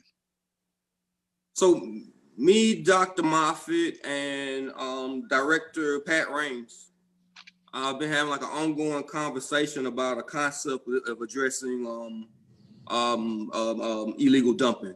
And one of the things that Ms. Raines said that stood out to me was that like our public works is always cleaning up these sites, and it's inside of like in between 80 to 100 of routine locations like cul-de-sacs and places that they're always getting see-click fixes for. Yep. That's where people dump at. Like it's a finite number of places that they're quite familiar with. And one of the suggestions that they've been working on was installing cameras, like deer cameras, to take pictures at the end of the cul-de-sac, because mostly people are doing it. And like I say, cul-de-sacs and dead ends and stuff like that, where you don't really have any other reason to be pulling up into that driveway. That getting that license plate number would be very beneficial to us. And I know the sheriff, has some cameras at his disposal as well. And to me, that's about the best way that I've heard to really kind of combat it. Because another anecdote to it is, I spent a lot of time in between Pine and Eisenhower. And there's like one truck that I caught him one time. They always got stuff on the back of their head. Like, I know that's what he be doing. Like, he has no problem doing yard work and dumping it behind the old pelt boards or any place else. Like, it's people that's working, and that's a convenient way. Part of it is our fault. I think the convenience center thing is a good idea because the landfill is very inaccessible right now to folks that are working and need to dump their stuff off their truck so they can get back to work. That we kind of create our own problem of having a landfill that be closed sometimes. It floods out, and part of it is just the closure problem. But yeah. Yes. Right. I do think that this ordinance, though, is a good first step. Is there further discussion about the ordinance or questions that we want to ask? If not, is there a motion to approve the ordinance? So moved. Got a motion by Schlesinger. Did I get a second? Yes, Wynn. Second by Wynn. So Schlesinger, any further discussion about it? Hearing none, all in favor of the ordinance signify by saying aye. Aye. Opposed, say no. The ayes have it, and the ordinance is approved. Next item on our agenda is appropriation of money for the Rosa Parks Square. And I really think, number one, there's a mistake that this really should, I think, show Commissioner Lucas as a co-sponsor of this, if not in fact the primary sponsor, because it was kind of her idea months ago or longer to talk about trying to monetize the proceeds of the sale of the Willie Hill Annex to do something for Rosa Parks Square. And what we did in this recent bond issue, where we issued the bonds to complete the construction of the new hotel in the Willie Hill Annex building, they agreed to go ahead and pay us off the full purchase price rather than over 20 years to give us the money now. There had been also a couple of payments of interest-only payments as specified in the original sale documents, $27,000 a year in interest. And two of those payments have been collected. So there's $54,000 in interest, and then there's $900,000 that's available now as a result of these bonds for the sale of the Willie Hill Annex. This, as Commissioner Lucas has requested, then is being put in a capital account for Rosa Parks Square. And one other little comment I'll make is that originally I was trying to use some of these proceeds from the sale to do the Cotton Avenue Plaza, but was informed by the attorneys that the bond documents specified that the money had to be spent in Rosa Parks Square and nowhere else. So that didn't work out for me. So now the full $900,000 is plus the accrued interest that has been paid, total of $954,000 would be placed in a capital improvement account to pay for improvements to Rosa Parks Square once they decide on the design and exactly what's going to be done. Because right now they still don't have a final design. They've got a couple of things like that. But Commissioner Lucas, would you like to chime in at this point? That's basically it, Ms. Mayor, and appreciate your work on this. but the Rosa Parks, Friends of Rosa Parks Square have been meeting on a regular basis, and they've been looking at the plan that has already been developed. They are excited about the possibilities for that becoming a center of the downtown area. And so I think they look forward to our approval on this so that in the future there'll be a funding source. And I asked for the complete commission's consideration and approval of this ordinance. Good. And Mr. Mayor, if I may. Right. Well, one last point now, and I'm not trying to poke my finger in anybody's eye. The Rosa Park, Friends of Rosa Parks are doing an excellent job and will make recommendations to the commission, but it's going to be the commission that ultimately has to approve the design and cost of whatever's done in Rosa Park Square, right? Yes, sir. Right. Okay. Mayor Pro Tem, did you want to add something? Well, you just answered. I was going to say exactly what you said about the, because sometimes folks, assume that they have more responsibility than they do. Right. First, I also want to commend this new property owner and developer. I mean, I don't think that's ever happened, that they give us the money up front like this. And then we need to celebrate this moment that Commissioner Lucas and the mayor has worked together on a piece of legislation. And boy, look at here. We worked before on a lot of stuff. Happy Thanksgiving. We worked on a number of things. Kumbaya. Thank you, Mr. Mayor Pro Tem. Is there further discussion? If not, can I get a motion on the ordinance? So moved. So moved. Mallory Jones has his hand up. I've got my hand up, Mayor. I'm sorry. I'm sorry. I mean, my little screen doesn't show you on there, but Commissioner Jones, go ahead, sir. I understand. I'm all for making improvements at Rosa Parks Square, and $900,000 is $954,000, I guess it is now, is a lot of money. I'm not in favor of spending $3 million, which is the plan for a walled fountain. We don't take care of the fountains we have in downtown now. So I'm all for it being a focal point. It's a great place, all for what's there now and all for improvements, but I'm not in favor of spending the $3 million, which is what the plan is. So consequently, I'll not vote in favor of this, because $900,000 would be more than enough. If it would stop there, then that would be okay, but that's not the plan. All right, thank you, Commissioner Jones. Is there further discussion? If not, Mr. Mayor, yes, sir. Yeah, yes, ma'am. Yes, ma'am. Commissioner Wynn. What would this? Thank you for your recognition. What would this first $950,000, close to $1 million, do for Rosa Parks Square? Do we have any plans? Any thoughts, or is the design still not done? I know there's a design plan. I saw it early on. It's a big deal with the fountains and everything that will be used by the homeless to take a bath in, by the way. But I want to know what we were doing. Well, it will be. It will be. The homeless already live at the top of that park. Go look, guys. Look, you have been bashing the homeless for weeks. And I'm sick of hearing. I have. You continue to bash the homeless folks. And we're going to speak up for the homeless. Excuse and you're going to stop. You'll have to unmute yourself, because I just hit the mute all button. Thank you. She needs to stop disrespecting the homeless. Yeah. You're still muted. You'll have to unmute yourself. That's what I'm saying. I have the floor.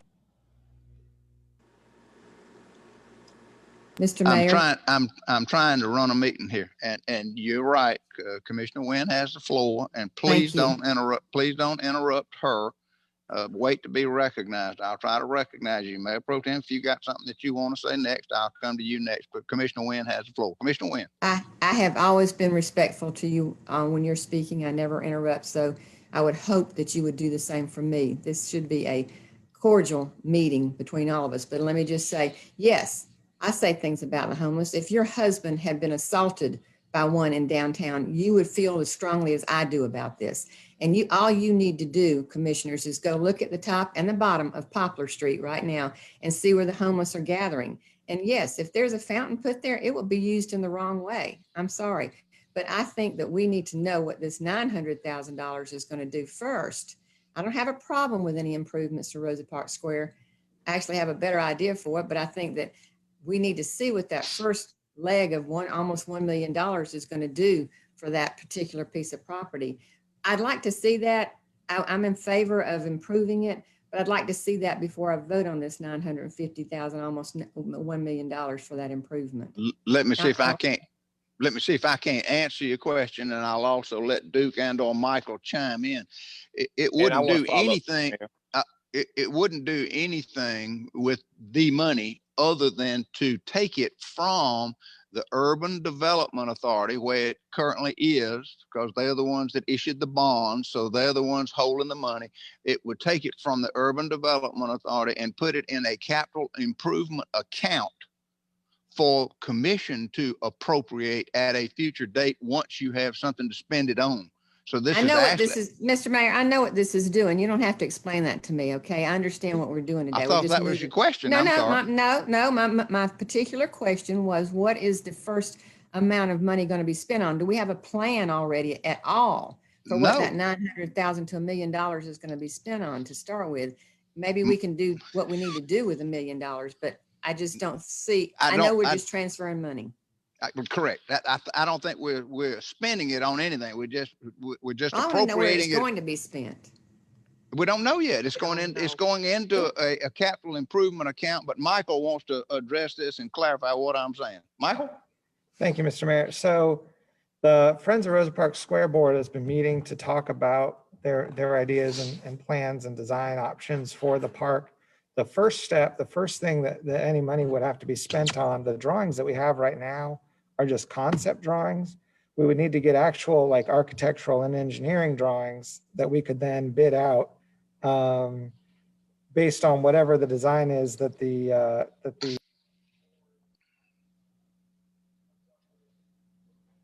You're muted, Michael. Sorry, yeah, your mic just went mute for some reason. Sorry. So they would need to get architectural and engineering drawings that reflect whatever design elements the board comes up with. And that would have to go through the commission to say, you know, this is the plan. This is what we want to do with the park. And so let's go get these specific elements, whether it's, you know, the whole project as drawn and then do it in different phases, or whether it's just start with one component of it. Those details the Friends of Rosa Parks Square Board is working out right now. But the very first step would be to get something to turn those concept drawings into design drawings that could then be bid out. And we will have some say-so in those too? Oh, absolutely. Oh, absolutely. Can I speak now, Mr. Mayor? You may, Mayor Pro Tem. Thank you for your patience. Let me say this to you, Mr. Mayor, as the chairman, and commission members should know this. When we passed $180 million splosh, we passed it with the intentions of spending it on something. Everything that we intend to spend it on does not have a design or a project set for it. As a commissioner, we are not supposed to use our platform to talk down against anybody who's rich, poor, black, white, young, old, Republican, or Democrat, and especially those that cannot defend themselves. It is unfortunate that any one of us would have a family member that would be hurt or attacked by anybody. A crime committed by any person, black or white, young or old, rich or poor, Republican or Democrat, is a crime regardless of who it's committed by. But to continue to single out homeless people for an act that had happened is totally disrespectful to continue to hear it over and over. I sympathize with anybody who's been a victim of any crime, and I stand with them, but we cannot continue to allow a commissioner that has a strong voice in this community and a leader to continue to attack the homeless. We cannot continue to stand for that. And it's totally disrespectful. And I will ask all of us as commissioners who have contact, friends, or any type of relationship to reach out to commissioners or whomever, and let's stop this, especially the homeless, who's our voiceless folks. Please, let's stop doing that. And thank you. Thank you, Mayor. Thank you, Mayor Pro Tem. Is there further discussion about the ordinance to appropriate this money into the capital improvement account? Can I get a motion then? So moved. By Schlesinger, second by Watkins. I think I heard Watkins second. So I got a motion and second. Further discussion? Hearing none, all in favor of the ordinance, signify by saying aye. Mr. Mayor. Aye. Yeah, Commissioner Bivens, did you want to have another comment? Yeah, what assurance are we gonna have that this money is gonna be spent? Are we saying at Rosa Parks Square? It's put in a capital improvement account for Rosa Parks Square. Okay. And it has to be spent in Rosa Parks Square according to the bond documents. Okay, well, all And, right. and I'm the co-sponsor, Mr. Bivens, Commissioner Bivens. Good. Yeah, but Madam Clerk, can you add her as a co-sponsor, please? But we just have ways of no getting Rosa Parks Square. Commissioner Bivens, for the next 4 years, I will serve as a member of this commission. And I hope that during that time, we will take deliberate steps toward making sure that adequate plans are put in place and that this commission is kept in the loop every step of the way as these funds are expended, planned for and expended for improvements to Rosa Parks Square. So I do promise you that. Yeah. I thought that was our intent all along, though. It is, sir. Other things get done, Rosa Parks still doesn't get anything. Mr. Commissioner Bivens, do you know me real well? Yeah, but you've been speaking up for it all the time. And I have, and we are farther along than we ever have been. And so I think that's a credit to this commission that took a vote some time ago to support improvements to Rosa Parks Square. And I know that we can all hold them to their commitment and their previous vote. So thank you. Are we ready to vote, Mr. Mayor? I'm still skeptical. I was going to say, I'm sorry, Commissioner. Is there further discussion? Yeah, I'm still skeptical. Is there further discussion? Hearing none, all in favor of the ordinance signify by saying aye. Aye. Opposed, say no. No. There's one no from Wynn. Commissioner Jones, did you want to vote no? No, please, sir. Okay, so I got two no's, Wynn and Jones. So that would be 7-2. No, 6-2. 6-2. No. 6-2. The ayes have it, and the ordinance is approved. Now we've got an ordinance that was added. Mr. Mayor. Yes, ma'am. Can I say something, please, to follow this? You may. You're recognized for a point of personal privilege. How about that? Thank you. That would work. Okay.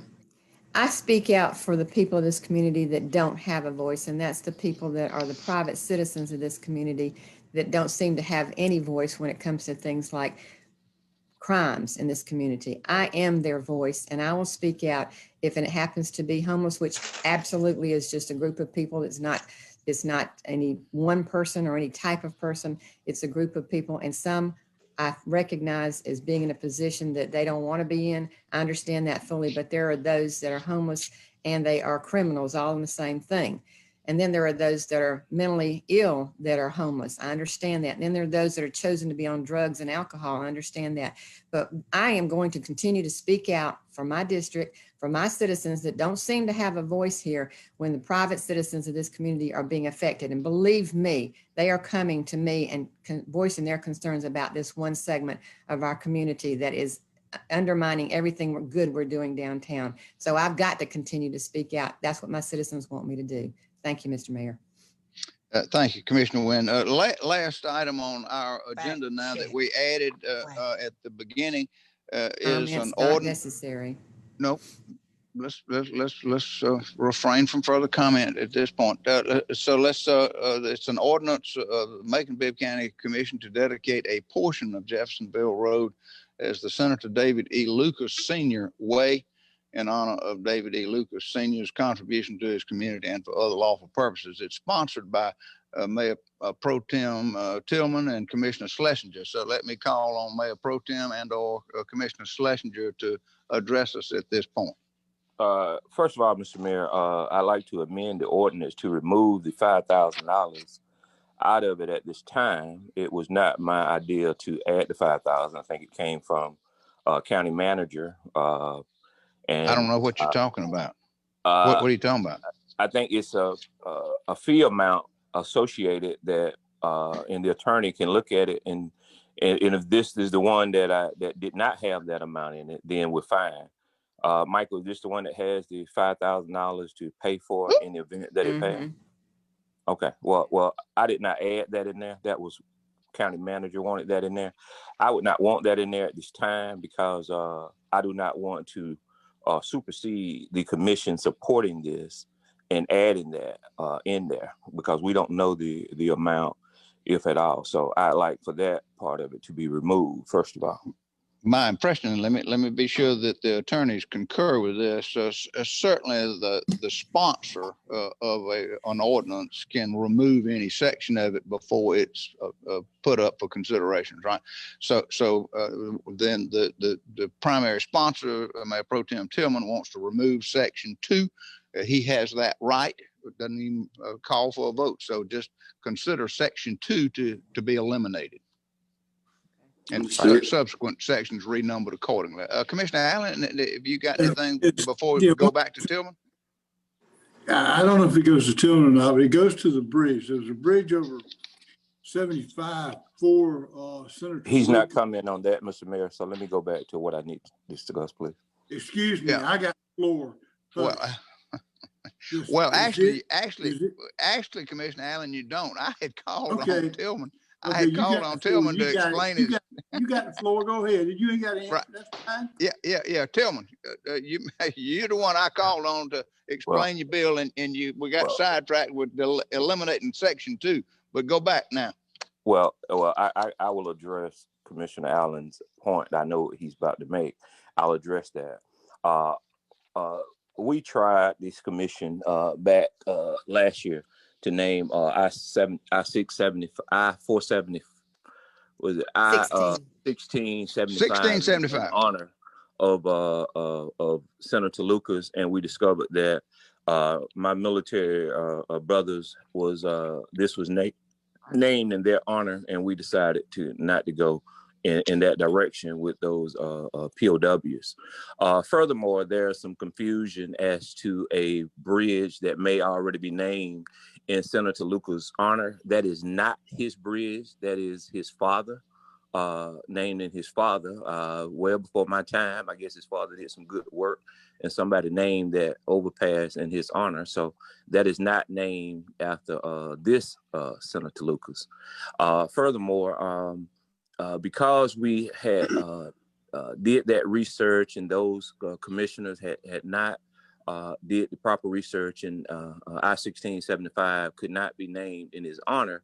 The work in the many years, almost 50 years of work being done on that side of town in Jeffersonville Road, I just thought it would be fitting to name that road in his honor and to his continued work over there to make sure it is fixed and widened and things are done from the point of view of his liking and so forth. And so we ask that the commission consider that and move forward accordingly. Thank you, sir. Now, is there, Commissioner Schlesinger, you are a co-sponsor of this. Do you wish to be heard? The only thing I'll say is that, I remember when Senator Lucas came to the, commission and, basically read us the riot act about Jeffersonville Road. And, since then, Georgia Dot has gone on the project. I mean, what we're going to have afterwards is going to be a blessing to this community. So I think it's appropriate. I also know that there is a process for renaming that we'll, have to adhere to. But Senator Lucas deserves something. Mayor Pro Tem Tillman is right about the bridge. And this is, very fitting since he was very instrumental in making it happen. Thank you very much. I have a question of what portion of Jeffersonville Road is being named, and it looks like section 1. Michael, can you walk us through this legislation since we hadn't had the opportunity to see it before? Yes, Mayor, sure.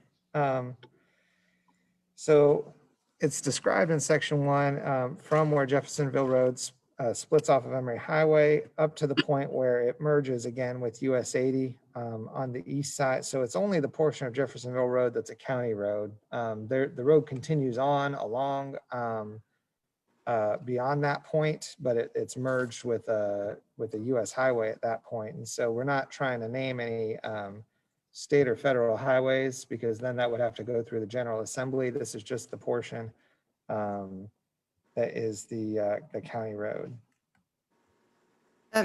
Mr. Mayor? Mr. Mayor? The second question I had, then I'll get to you, Commissioner Wynn. Second question I had, so it really is from Emory Highway all the way out beyond Recreation Road and down and over to the intersection of US 80. Right. So if you can see the map on my screen, it's all the way across. I don't see a map. Yes. I'm sorry. Do I have Google Maps up? I'm sorry. Let me try this one more time. Well, while you're doing that, Yeah, can I just ask a question while he's doing that? Can I ask my question while he's doing that?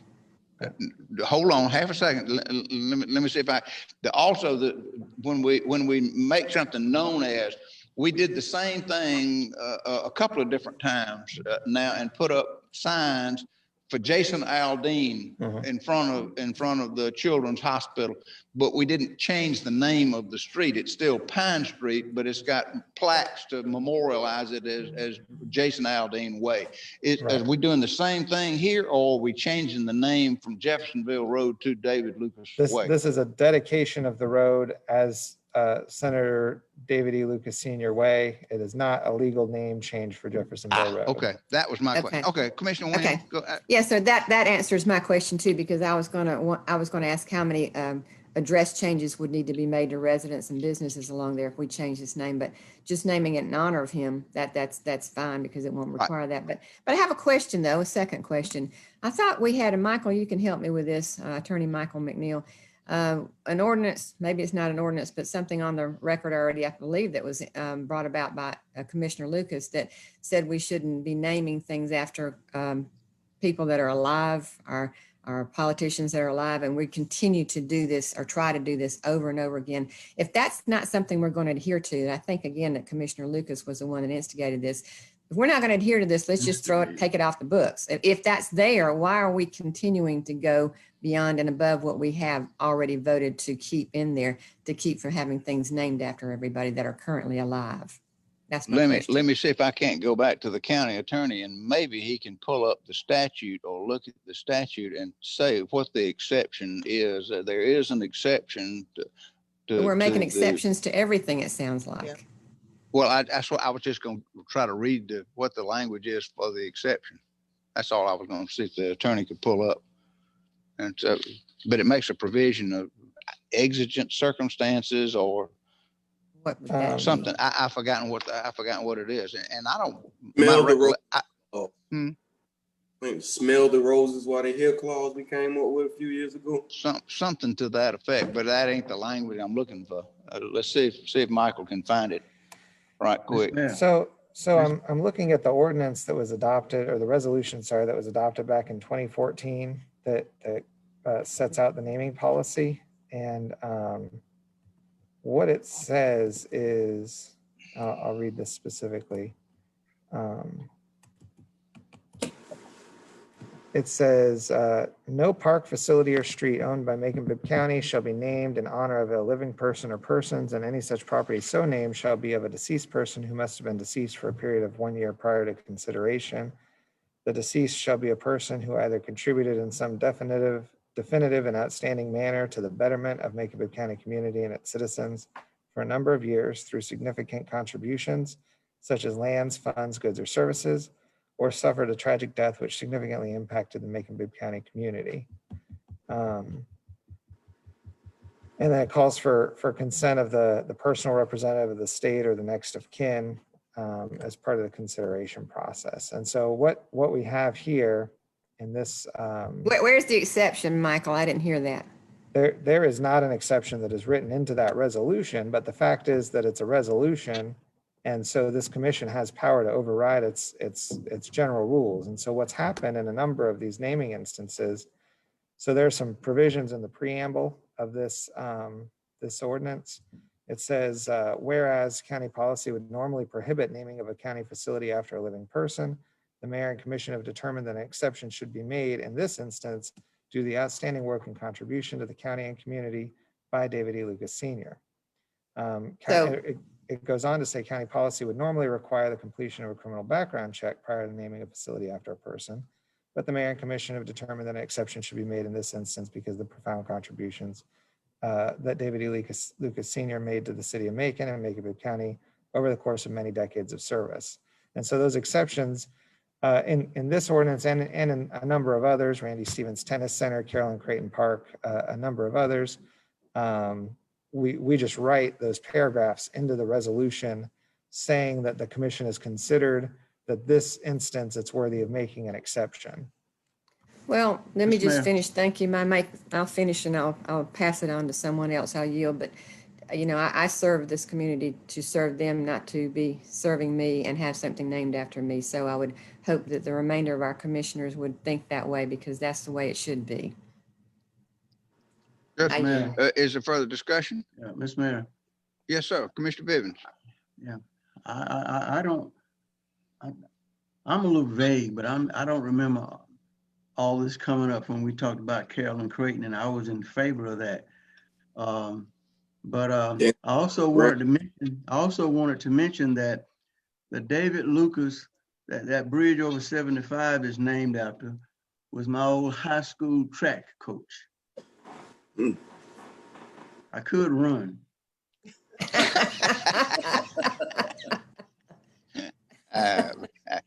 Very, very good. Thank you, Commissioner Bivens. Is there further discussion? Yeah, two hands up. Commissioner Mr. Allen, okay. I appreciate it. My screen don't show you, but somebody else's does. Commissioner Allen, understand you trying to get our attention.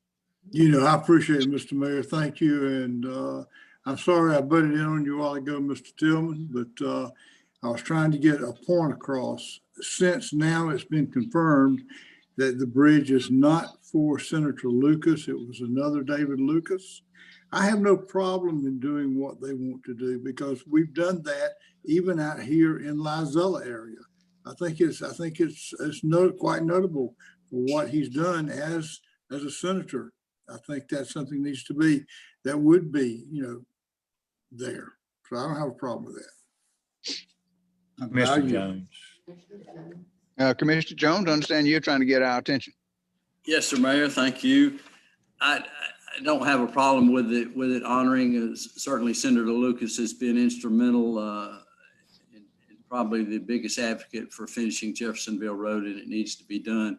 My only question is, I know there was, when we were talking about the interstate I-16, I-75 interchange, when this came up a couple of years ago, it's already named for Major Bobby Jones, that an elected official had to be out of office 2 years. Was that a state regulation? Council answer that. Yes. Michael, do you know that? I'm know not the aware answer of to that right. rule or the source of that rule. I don't know. Yeah, I think my recollection is that the interchange was named previously for Bobby Jones of Vietnam. Well, that's what I stated. Right. And right. Maybe this is a state regulation, but as far as naming this after Senator Lucas, I'll vote in favor of that. He certainly deserves a lot of credit for pushing and advocating for Jeffersonville Road, and it needs to be done. So I have no problem with that. That was my only hesitation And perhaps that's a GDOT rule. I'm not sure. But there is a rule that says that someone elected official has to be out of office for 2 years, and maybe that's a state regulation. Right. Okay. Maybe that Very, doesn't apply. very good. Is there further discussion? Mr. Mayor. Commissioner Mr. Lucas? Mayor. Yes, Commissioner Jones is correct. In finally doing the research, which we should have done up front rather than afterwards, we did find that state roads had to be, you were required to wait for 2 years after the person was out of office, or after that person was deceased. And Senator Lucas was neither deceased nor out of office, we found. So, and we're very, very happy about that. I just want to say to my colleagues, and I want to thank the Mayor Pro Tem and Commissioner Schlesinger and others who see fit to recognize Senator Lucas. Senator Lucas was the youngest elected official in the Georgia House in '74. He was first elected at 24 years old. We were not married yet. I didn't even know him then, although later on he swept me off of my feet. And we have been married for 44 years. Wow. As of August, 45 next year. It has, as you could imagine, been an interesting 44, 45 years with the senator, and I'm sure he would agree that it's been an interesting 44 years with me. Senator Lucas, when I first met him, I met him at a Christmas parade. He was introduced to me. He had his 2 young children with him, and I had my 2 young nieces with me at a Macon downtown Christmas parade. And Herbert Denard, all you know Herbert, introduced the newly elected Representative Lucas to me. He was a very handsome man, but was, as I could tell, had 2 young children. So I figured he had to be off limits, although I did take 2 or 3 glances at him at the time because he was a handsome fellow. Anyway, afterwards, later on, after a breakup and divorce, the senator and I became reacquainted. He was representative then, and I found that he was a man about town. He was one who was working on behalf of this community, even at his young age. He was the one that introduced legislation to bring about the possibility of Black citizens being elected to governing bodies in this community. David Lucas worked with the late Denmark Groover for years and years and years. Denmark became like a senior mentor to him, and he learned an awful lot about who to know at the Capitol, who to leave alone, how you call up people and get things done, how you develop relationships, both Republican and Democrat, because the whole idea is to get some things done for your constituents. So he learned that, and he still speaks fondly of late Denmark Groover. Just, I mean, any conversation about anything that's good is gonna involve the name Denmark Groover, for whom a portion of Gray Highway is named, by the way. David Lucas went on to get over $600 million brought into this community for Mercer School of Medicine. He was one of the early advocates for it. He also got, I believe it's 600 million for the interchange, which unfortunately cannot bear his name. But I think that he would be very pleased, and the other citizens, many of whom I've heard from, are saying that they think it's a wonderful idea to name the section there of Jeffersonville Road in his honor, because he did work hard over a 20-year period to make sure that that money stayed in place, all of the sources. And he thanks all of those, the mayor and others, who have worked with him over the years to make sure that Jeffersonville Road, that promise was kept. And now if you ride through there, you can see that it is being kept. And pretty soon there will be a new and safe and pedestrian friendly Jeffersonville Road. Last thing I want to mention, years ago, a deputy named Philip Mann was shot at our county courthouse in one of the courtrooms there. Philip Mann did not fall under the indemnity legislation or the laws. And so he was paralyzed and would be without any benefit at all. David Lucas introduced the legislation for one person, Philip Mann, Deputy Philip Mann, to receive compensation for the rest of his life. Nobody else was included as a part of that legislation, just Philip Mann, Deputy Philip Mann. And the legislature passed that legislation for Philip Mann, who is still in our community. He did that not because Philip Mann was Black or white. David Lucas did that because Philip Mann deserved to have it done and deserved to have some compensation for himself and his family for the rest of his life, because he still is confined to a wheelchair in this community and is suffering that fate because of service to this community. That's the David Lucas that I know. David Lucas undertakes things that other folks are scared to tackle. And you will never know of all of the things that he has undertaken on behalf of this community.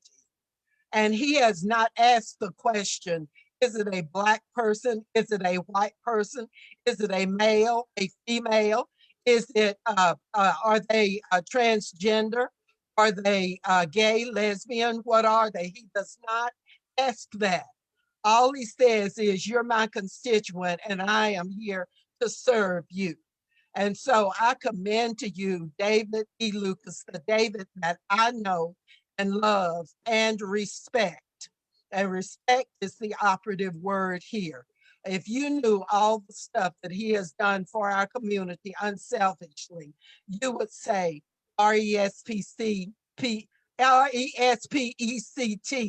is what we need to give to him. And I think this would be one little way of showing him that for his 45 years of service to this community, that he deserves this one little token of respect. Thank you. Thank you, Commissioner Lucas. I'm assuming now that we have a motion by the author, Tillman, and a second by the co-sponsor, Schlesinger. Is that correct, Mayor Pro Tem and Rabbi Schlesinger? Works for me. Good. Then we got a motion and a second. Is there further discussion? Hearing none, all in favor of the resolution signify by saying aye. Aye. Aye. Opposed, say no. The ayes have it, and the resolution is approved. Well, I'm sorry, it was an ordinance. The ordinance is approved. So that is the last item on our agenda. Without further ado, let me adjourn the committee of the whole and turn this over to Chairman Jones to conduct the Facilities and Engineering Committee, which is next. Chairman Jones? Yes, sir. So,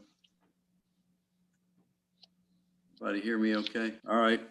Facilities and Engineering hereby comes to order. I think we have Jones and Wynn and Allen and Schlesinger and Bivens. Everybody's here on that committee. First item is to approve the minutes.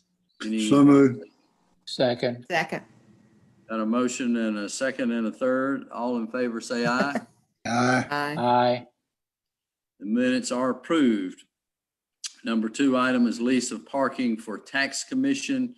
An ordinance to authorize a supplemental budget appropriation from fund balance to the Macon-Bibb County Tax Commissioner's Office in the amount of $6,676 to provide for the lease of additional parking areas at the Tax Commissioner's Office.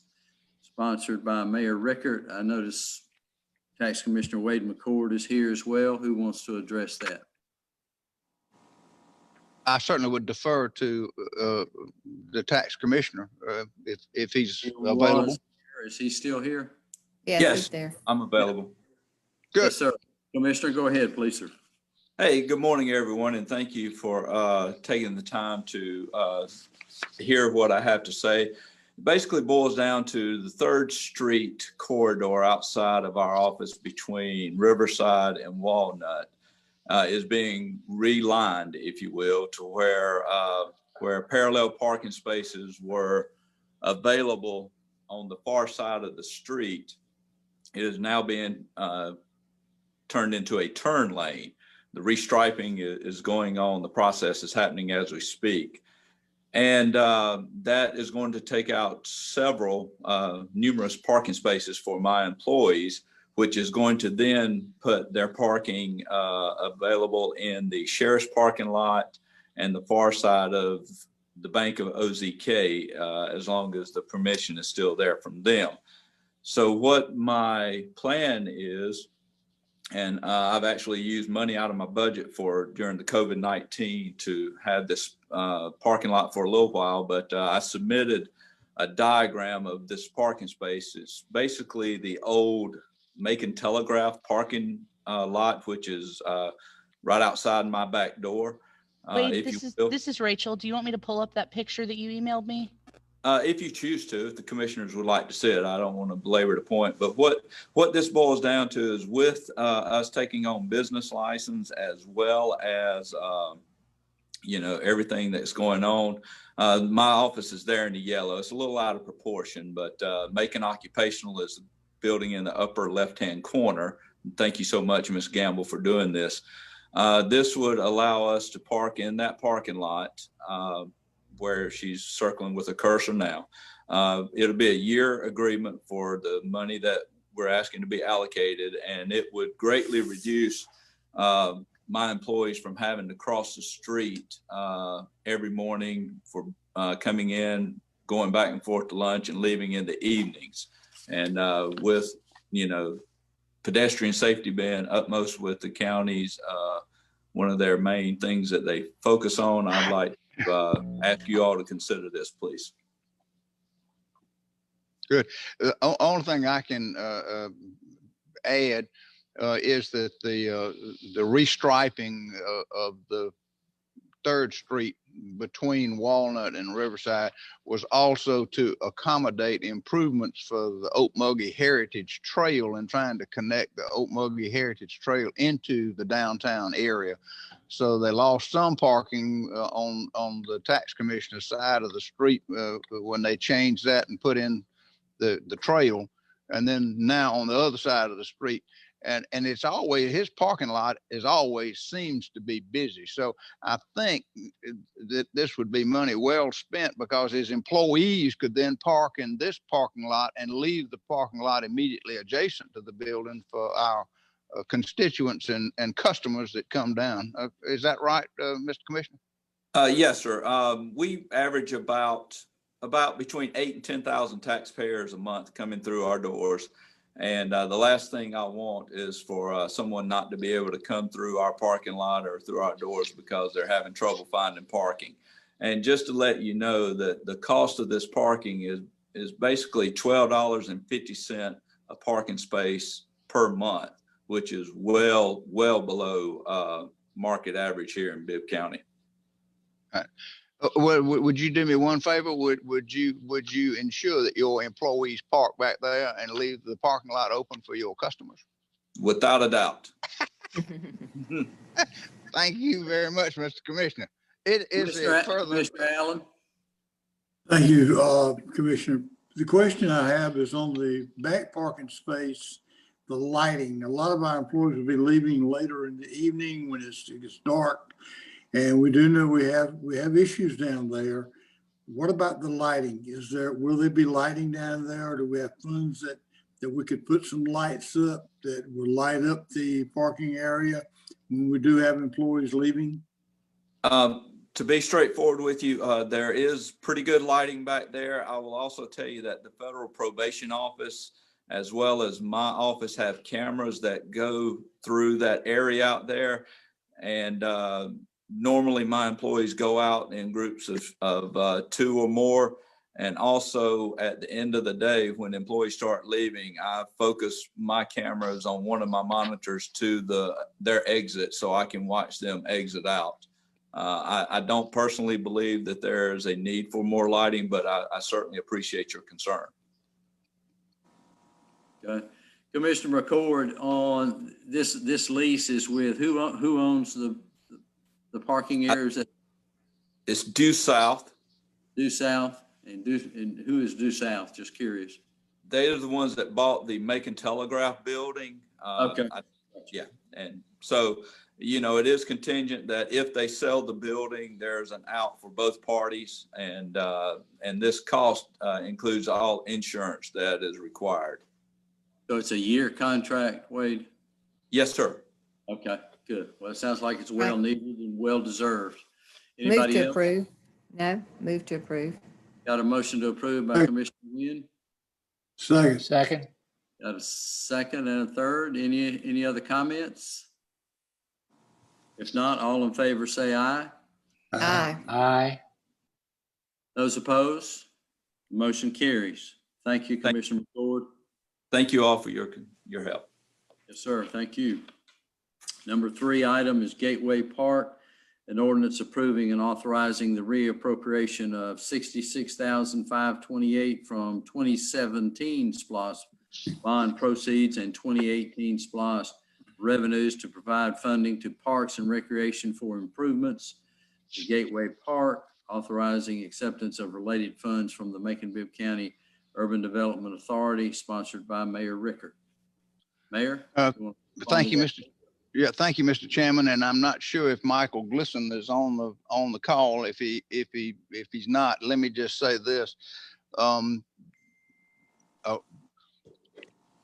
When Rosa Parks Square, when the commission decided that they did not want alcoholic beverages in Rosa Parks Square, the commission approved, I believe it was $200,000 to make improvements in the Poplar Street Commons so that area could be used as the site for the beer festival. This was the part of Poplar Street between 1st and 2nd. The Parks and Beautification, as well as the Public Works Department, did a lot of the work by hand or in-house, and they only spent, maybe it was, and they only spent about $80,000 out of the, maybe it must have been 150 that we appropriated, because it left this amount, $66,528.71 that was unspent. It had been appropriated for improvements to Poplar Street Park so that it could be accommodate the beer festival. There was an effort to try to spend the money in the next block down, but that was not approved. It actually died in committee on a 2-2 vote. So the money is still sitting there in this pot. Recently, the director of Parks and Beautification, Michael Glisson, brought to our attention that Gateway Park, which has had a lot of damage done to it by the reconstruction of the Coliseum Drive and the new Otis Redding bridge over the river, we have very little money left to redo that park. So he asked that we reappropriate this money previously designated for Poplar Street improvements, move it over to Gateway Park so they'll have the money that he needs to rehabilitate and finish out Gateway Park as an entrance to the city. So I agreed to sponsor that, and that's where it is. Make a motion to approve. Second. All right, we have a motion and a second. Any further discussion? I think that would be money well spent. I appreciate Michael Glisson coming forward with that. All in favor, say aye. Aye. Those opposed? The motion carries. Number Thank you, four. Mr. Chairman. Thank you, Mr. Mayor. Number four, acceptance of land for park purposes. A resolution authorizing the acceptance of approximately 28.37 acres of land located at 1000 Boulevard and dedicating the same for park purposes. Sponsored by Mayor Rickard. Mayor? Curtis Hertwig came to me several months ago and brought to my attention that this property had been previously deeded to Macon-Bibb County to be a park. But there was no indication that the county had ever agreed to accept it. I'm gonna call on Michael to take us basically now into what we learned about it and the details of this resolution. Thank you, Mr. Mayor. So this is the parcel that we're talking about. It's bordered on the south here by Boulevard, on the east by Briarcliff, and then partially on the north by South Jackson Springs Road. This parcel was once part of the Augustus Bacon estate, and just a quick history lesson. He passed during World War I, sometime during World War I, and this was basically tied up in his estate until the early 1940s when it was deeded to the city of Macon, and there was a dedication in that deed that acceptance was conditioned on it being used as a park. And so, you know, at the mayor's prompting, you know, recently we had our engineering team look back over our records, and engineering could not find any record of where it had ever been accepted by Macon-Bibb and dedicated as a park. And so it's been standing out there as an offer on the deed records basically for 80 years. And this legislation would accept the parcel, you know, accommodate the condition that was placed on it, that it be dedicated for use as a park. And it's, let me see. And while Michael's looking for the rest of his, I asked that it be, that we accept it as a passive park and green space and no improvements to be made until further assets, resources are identified and appropriated by the commission. Make a That's the motion part to I was approve. looking for. Yeah. Second. And I think that's wise, Mayor, for it to be a passive park. And Mr. Chairman. Yes, sir. Mr. Bibb. Somebody was mentioning the conditions that were left by Mr. Bacon. And what they did mention though was that there was a clause, I believe, that said that if it ever became a park used by minorities, it would be returned to the state. If I can speak to that, Mr. Chair. Yes, sir. Go ahead. So I looked into that component of it, and this was not part of the Baconsfield Park allocation that had that condition on it that went up to the U.S. Supreme Court twice, and was actually a case that I was taught in law school. This was a separate part of the estate, and it did not have those conditions on it. And I looked back in the deed records all the way back to 1905. This was separate. Okay. Okay.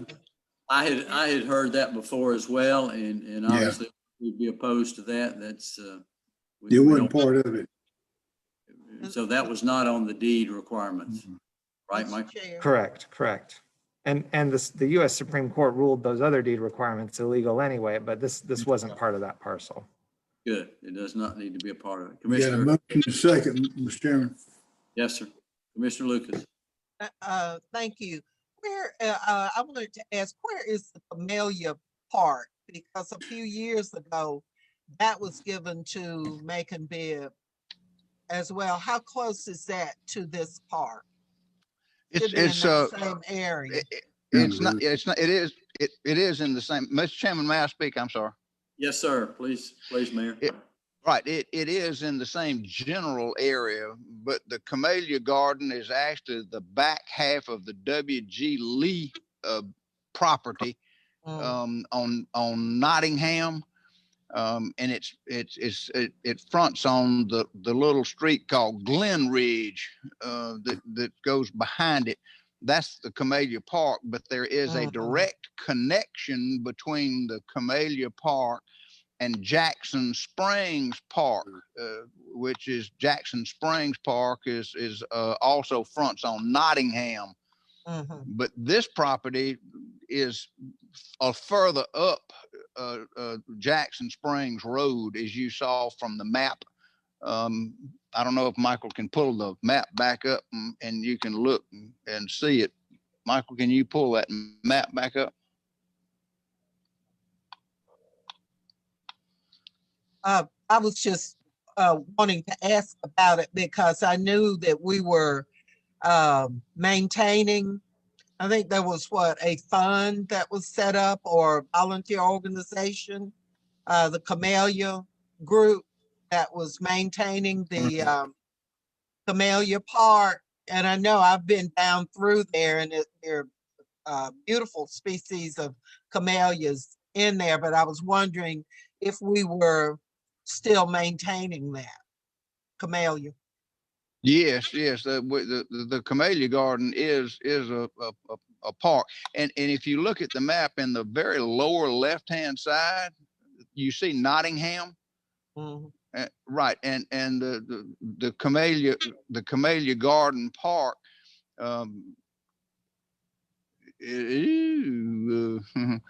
Well, you see Jackson Springs Road and you see Jackson Springs, and that's Jackson Springs Park where the cursor is right now. That's Jackson Springs. And if you cross Nottingham, that's Jackson Springs Road. So there's no direct connection between the two parcels, the park and Jackson Springs Park, but they're in very close proximity.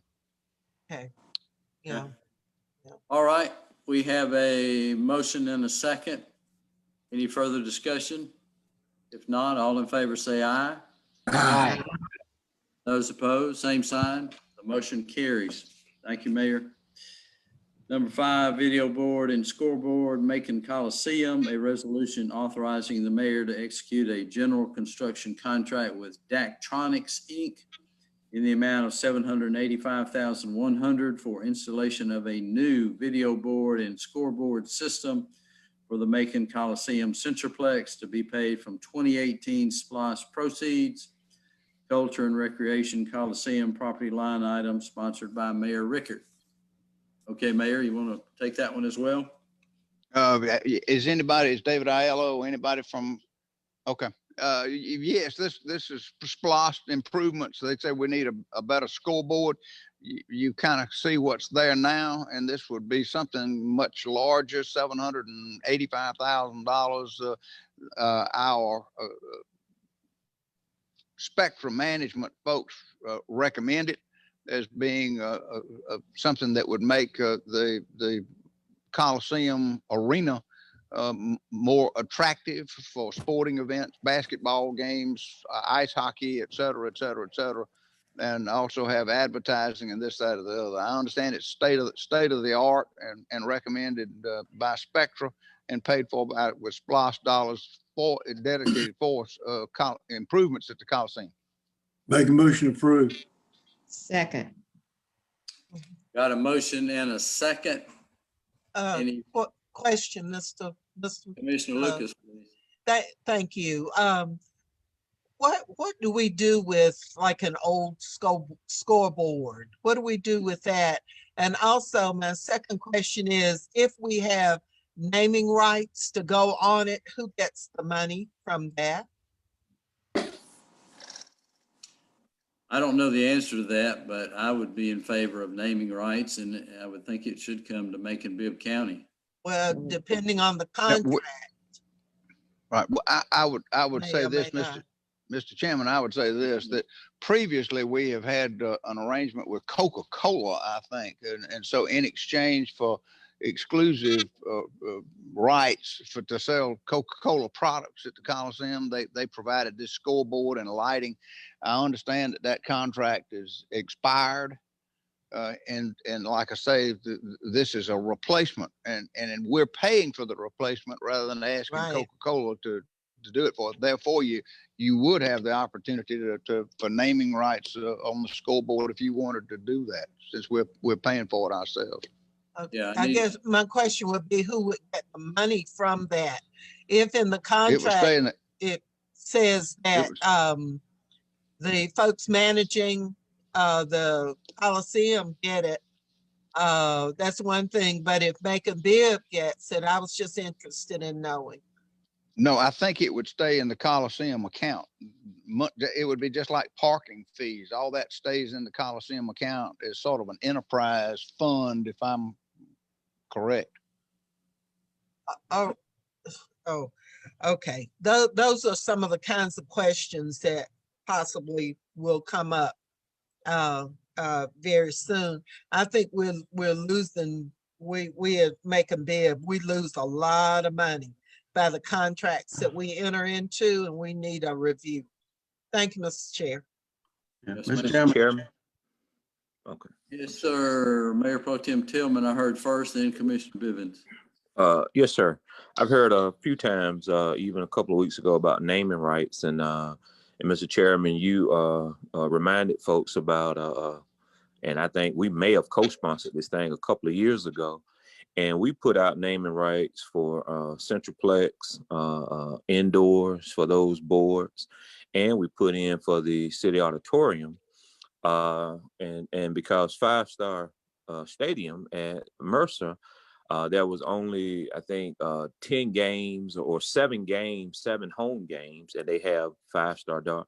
But for there's a company that we had to do this for us, and it generated no interest in probably 90 days. And so for whatever reason, we've not been successful. I think that is something that we need to look at in the near future. Because 5-star out of the 7 games that's held at Mercer Stadium is named in honor of 5-star Dart Stadium. And we have not been successful. I don't know if it's the company or whatever, but that is something I think we ought to revisit in the near future for our Centralplex auditorium and for those things. And so Coca-Cola, if y'all remember, also was trying to come before us a few years back, and they wanted a 7-year through our Parks and Rec. And I think we all voted against that.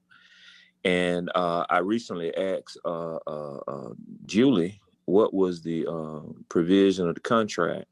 And I think it's like 2 years left. And so we can always reach out to them and see what their interest is, and even donate those boards to those recreation centers or those AAU teams and so forth that need them.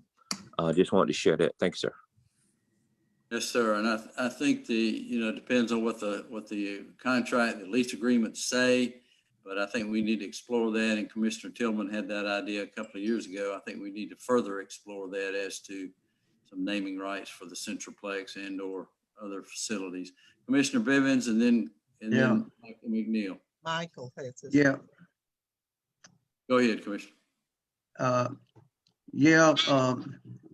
We're designating money to do something else that hadn't come up at the time we agreed to do the Douglas Marquee. It's still not done.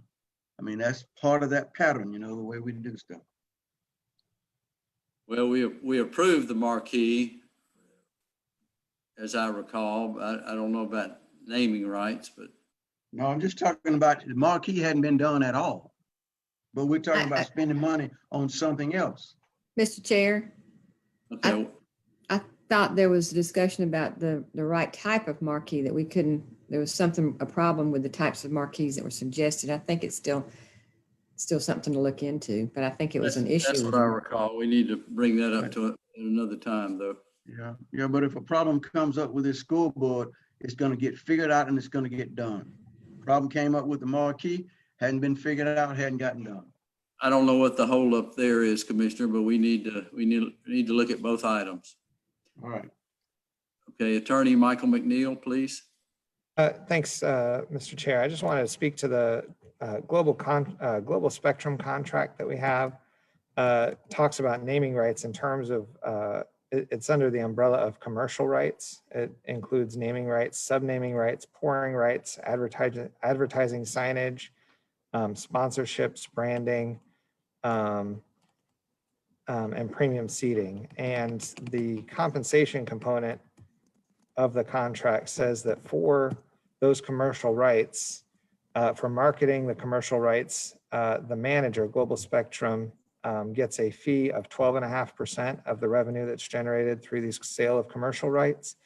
And that's for the duration of that contract. So that includes, if in the last year of their contract, they get into some like 5-year naming rights deal that they market and procure for us, they would continue to get that 12.5% fee for as long as those commercial rights contracts remain valid. The remaining 87.5% of the revenue would come to the county. That's interesting. That's good. All right, anybody else? And Mayor, may I ask on the old scoreboard, do we know what would happen with that? Would that be used elsewhere, or what would happen with the old scoreboard? I do not have an answer to that, Mr. Chairman, but certainly can talk to David Aiello and see if it can be reused and put someplace else. I would just add that I think that as Commissioner Tillman, I believe, said that maybe if it's reused, we would look at our facilities first to see if that was something. Otherwise, anytime we get rid of property, we have to put it on the OpenGov site for people to bid on. Okay, that's good to know. All right, if there are no further comments or questions, did we have a motion and a second? I think we did. We did. You did. Had a motion and a second. All in favor say aye. Aye. Aye. Those opposed, same sign. The motion carries. And that concludes facilities and engineering. Thank you, Mayor. Thank you, Chairman Jones. Next committee to meet, Economic and Community Development. That would be Chairman Lucas. Chairman Lucas, let me turn this over to you for that meeting, please, ma'am.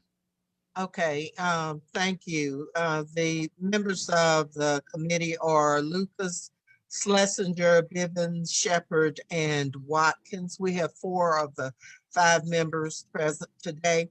We'll go ahead and call this meeting to order, and we'll entertain a motion to approve the minutes. So moved. Where's my committee? Second. It's been motion and second to approve the minutes. Any discussion on that? If not, all in favor say aye. Aye. Opposed?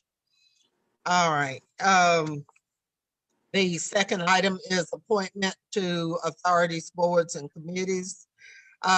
This is an ordinance to establish an ad hoc advisory board of equity and civility for the purpose of advising the commission with respect to the pending equity assessment program solicitation and to provide guidance towards creating a more equitable and just community, to provide for the membership thereof.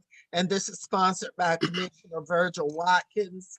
I hope everybody had a chance to print out a copy of the ordinance, and we'll go ahead and call on the sponsor for comments on this ordinance. And thank you for that. As you know, a couple of months ago, the committee and the commission approved a solicitation for a equity assessment RFP, which is we designed it so pretty much kind of going with the same idea of the pay scale, but focused on equity and inclusion, doing focus groups with amongst our department heads, us, detailed reports, detailed analysis on how we're providing services to the community, as well as our employees.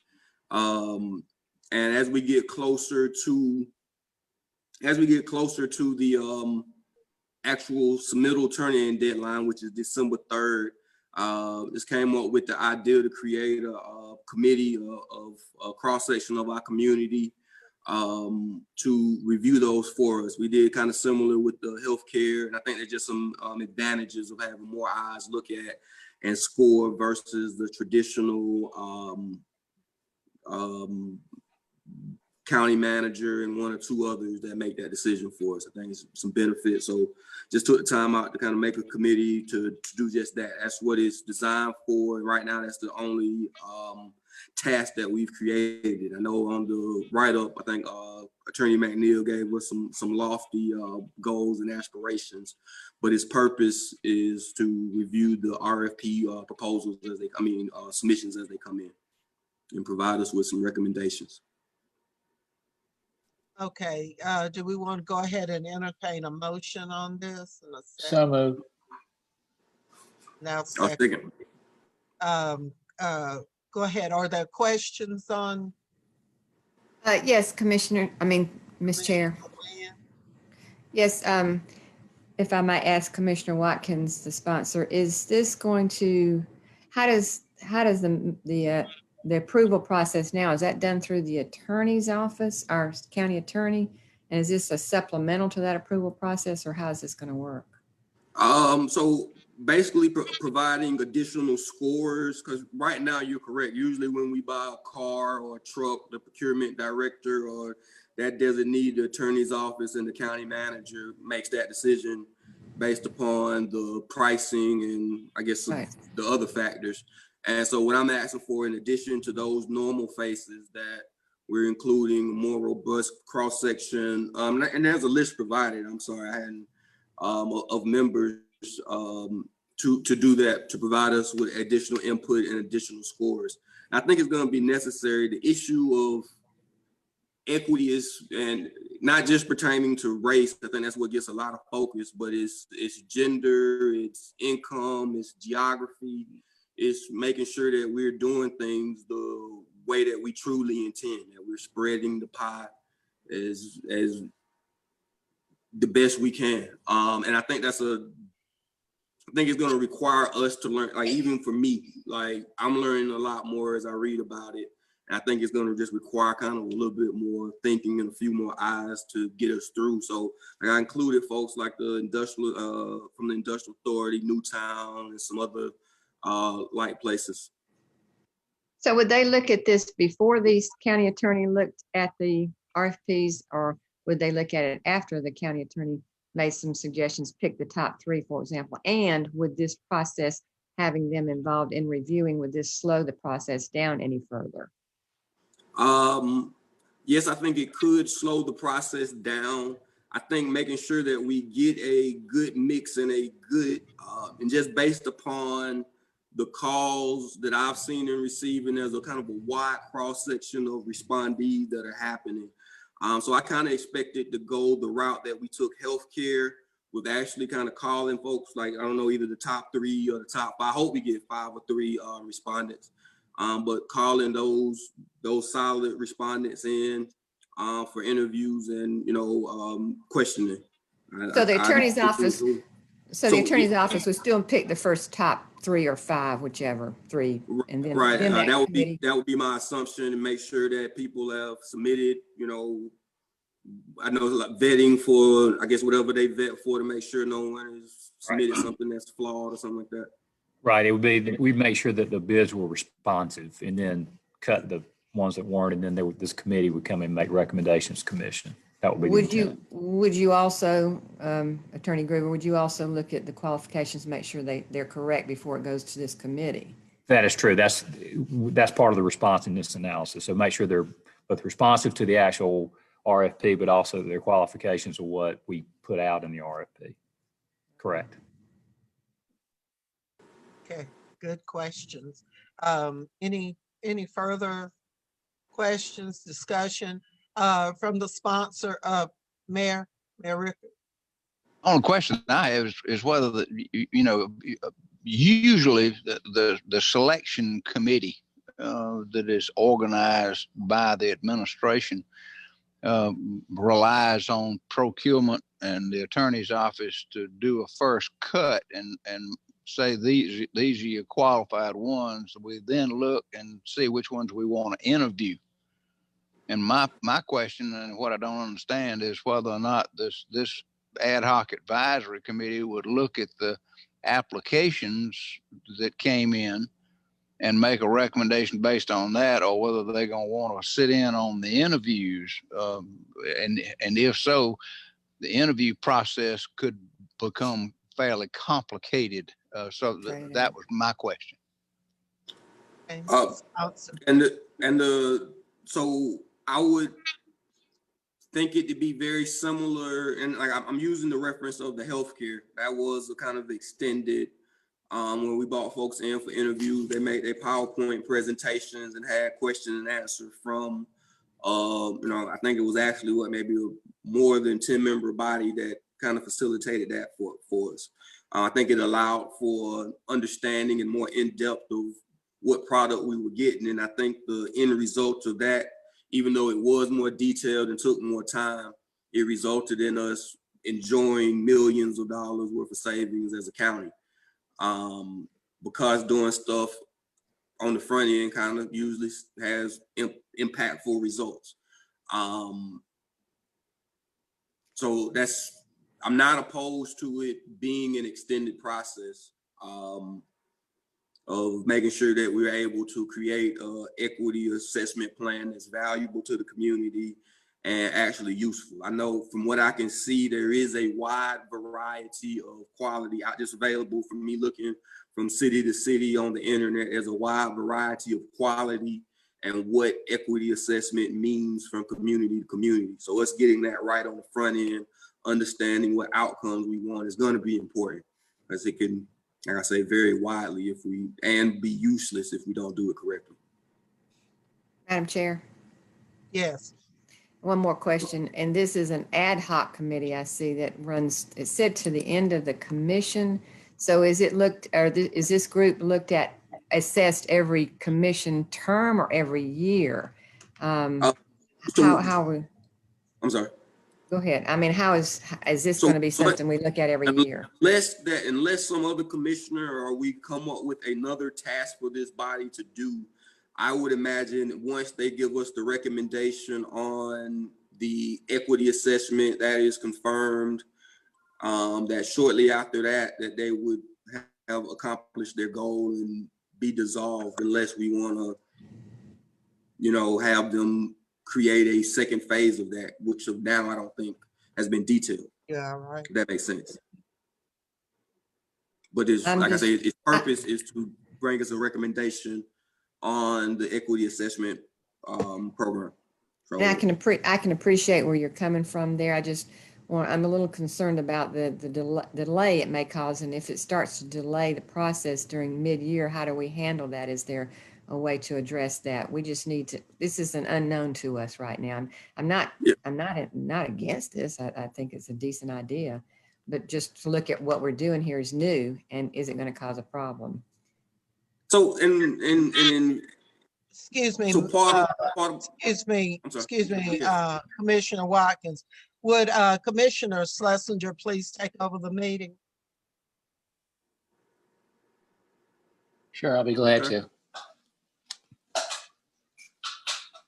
Okay, Commissioner Watkins, you were saying?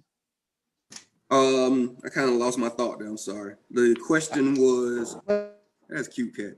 The question was how do we react to this if it does look like it's, excuse me, my cat's back here. Oh, yeah, causing a concern to delay our process, because we really don't want our processes to be delayed any further. I mean, they take a long time already as far as RFP approvals and such. Right.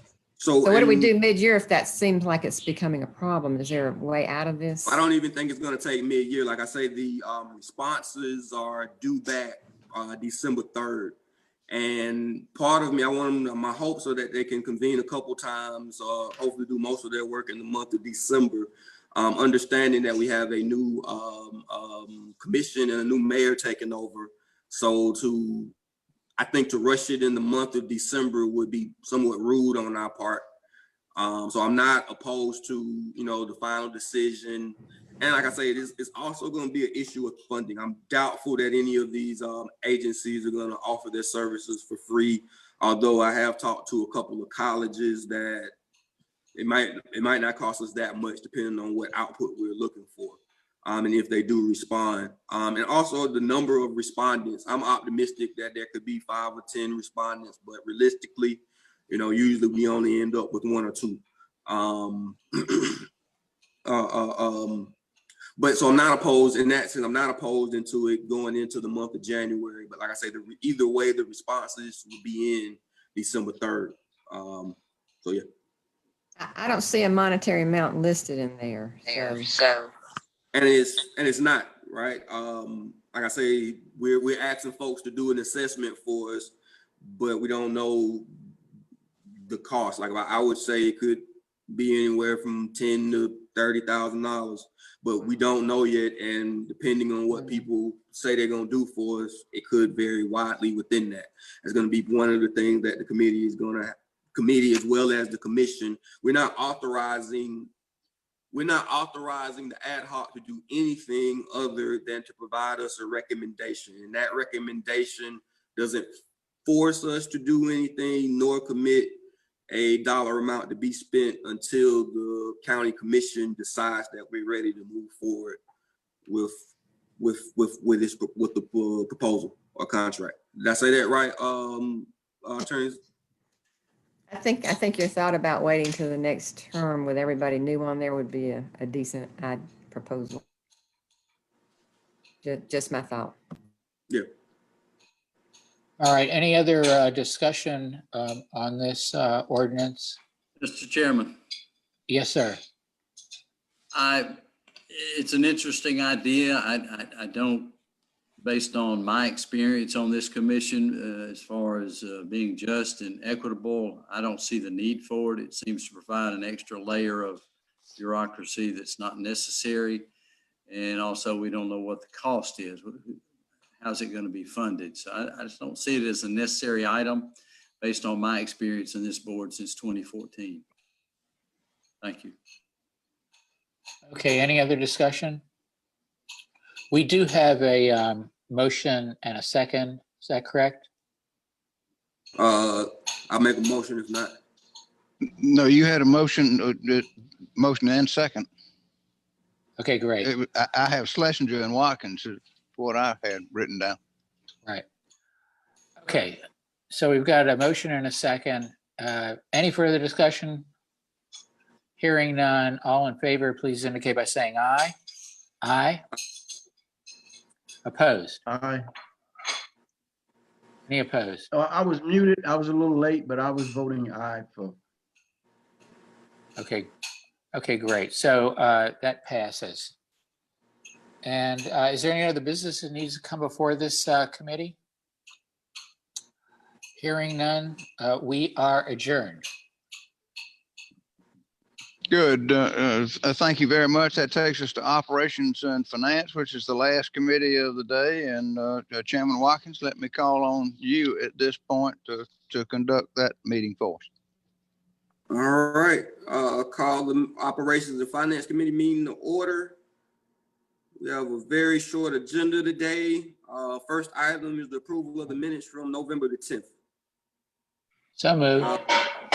We have a motion. I'll make a second for approval. All in favor of the minutes as written, please say aye. Aye.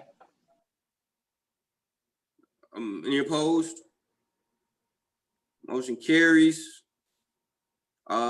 First and only item on our agenda today is a resolution with Major and Associates Communications in the amount of $59,000 for the purchase and installation of access control security system for Macon-Bibb County Government Center, be paid for from the Facilities Management Fund.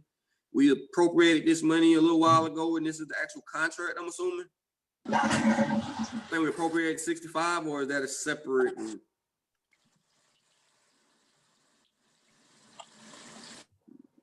Sponsored by Mayor Rickard.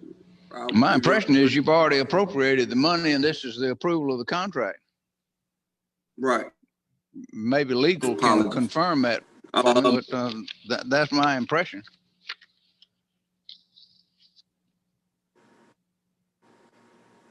That's correct, Mayor. So there was a supplemental appropriation of about 63,295. That was done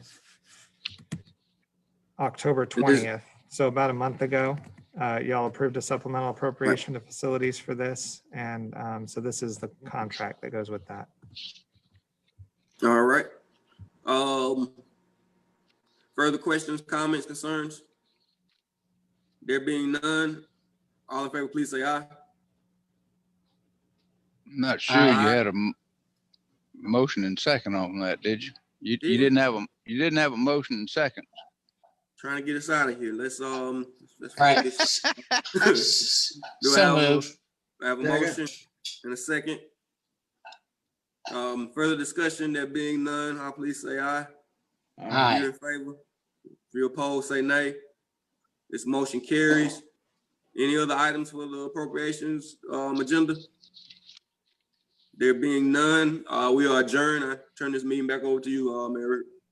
Great, thank you, Chairman Watkins. Well, let me just take a point of personal privilege and wish everybody a happy and safe Thanksgiving holiday. Obviously, Thursday and Friday are both in holidays for us. So we will reconvene. We will reconvene next week and come back to work next week and see you at the Zoom. See you at the Zoom meeting, which will start at 5 o'clock on Tuesday, December the 1st. Mr. Mayor, if I may. I'm being reminded that we've got a public hearing set for next Tuesday, December the 1st at 4 o'clock, and that'll be on the for the Omega Crossings tax allocation district boundary line. So there is a public hearing be on the lookout for that, as well as other agenda items. We'll try to get the agenda out Wednesday afternoon, tomorrow afternoon. Is that right? Or will it be Monday morning? Yeah, but the agenda will be coming out as quickly as we can get it out. Maybe Monday morning before the agenda comes out, but I anticipate it being fairly light. But I am glad we are reminded now of the public hearing. 4 o'clock, pre-commission at 5 o'clock, and regular commission meeting at 6 o'clock next Tuesday. With that having been said, Mr. Mayor, if I may. Yes, sir. Mayor Pro Tem. Mayor Pro Tem. Quickly, if there's any commission members that are not going to be cooking during Thanksgiving and you want a meal, let me know and you can drive by and I'll be glad to bring you one. That is mighty open nice, to Mayor Pro Tem. Thank you. Mighty nice. I appreciate that. Any further points of personal privilege or further business? Yeah, I was going to ask. So we normally for Thanksgiving every year, I go around and get videos from everyone to say Happy Thanksgiving, what you're thankful for. Obviously, with COVID, we're not doing that. So if any commissioners would like to send me a selfie video, or if you want to call me through Zoom, I can record it. We want to put out Thanksgiving wishes to the community like we do every year.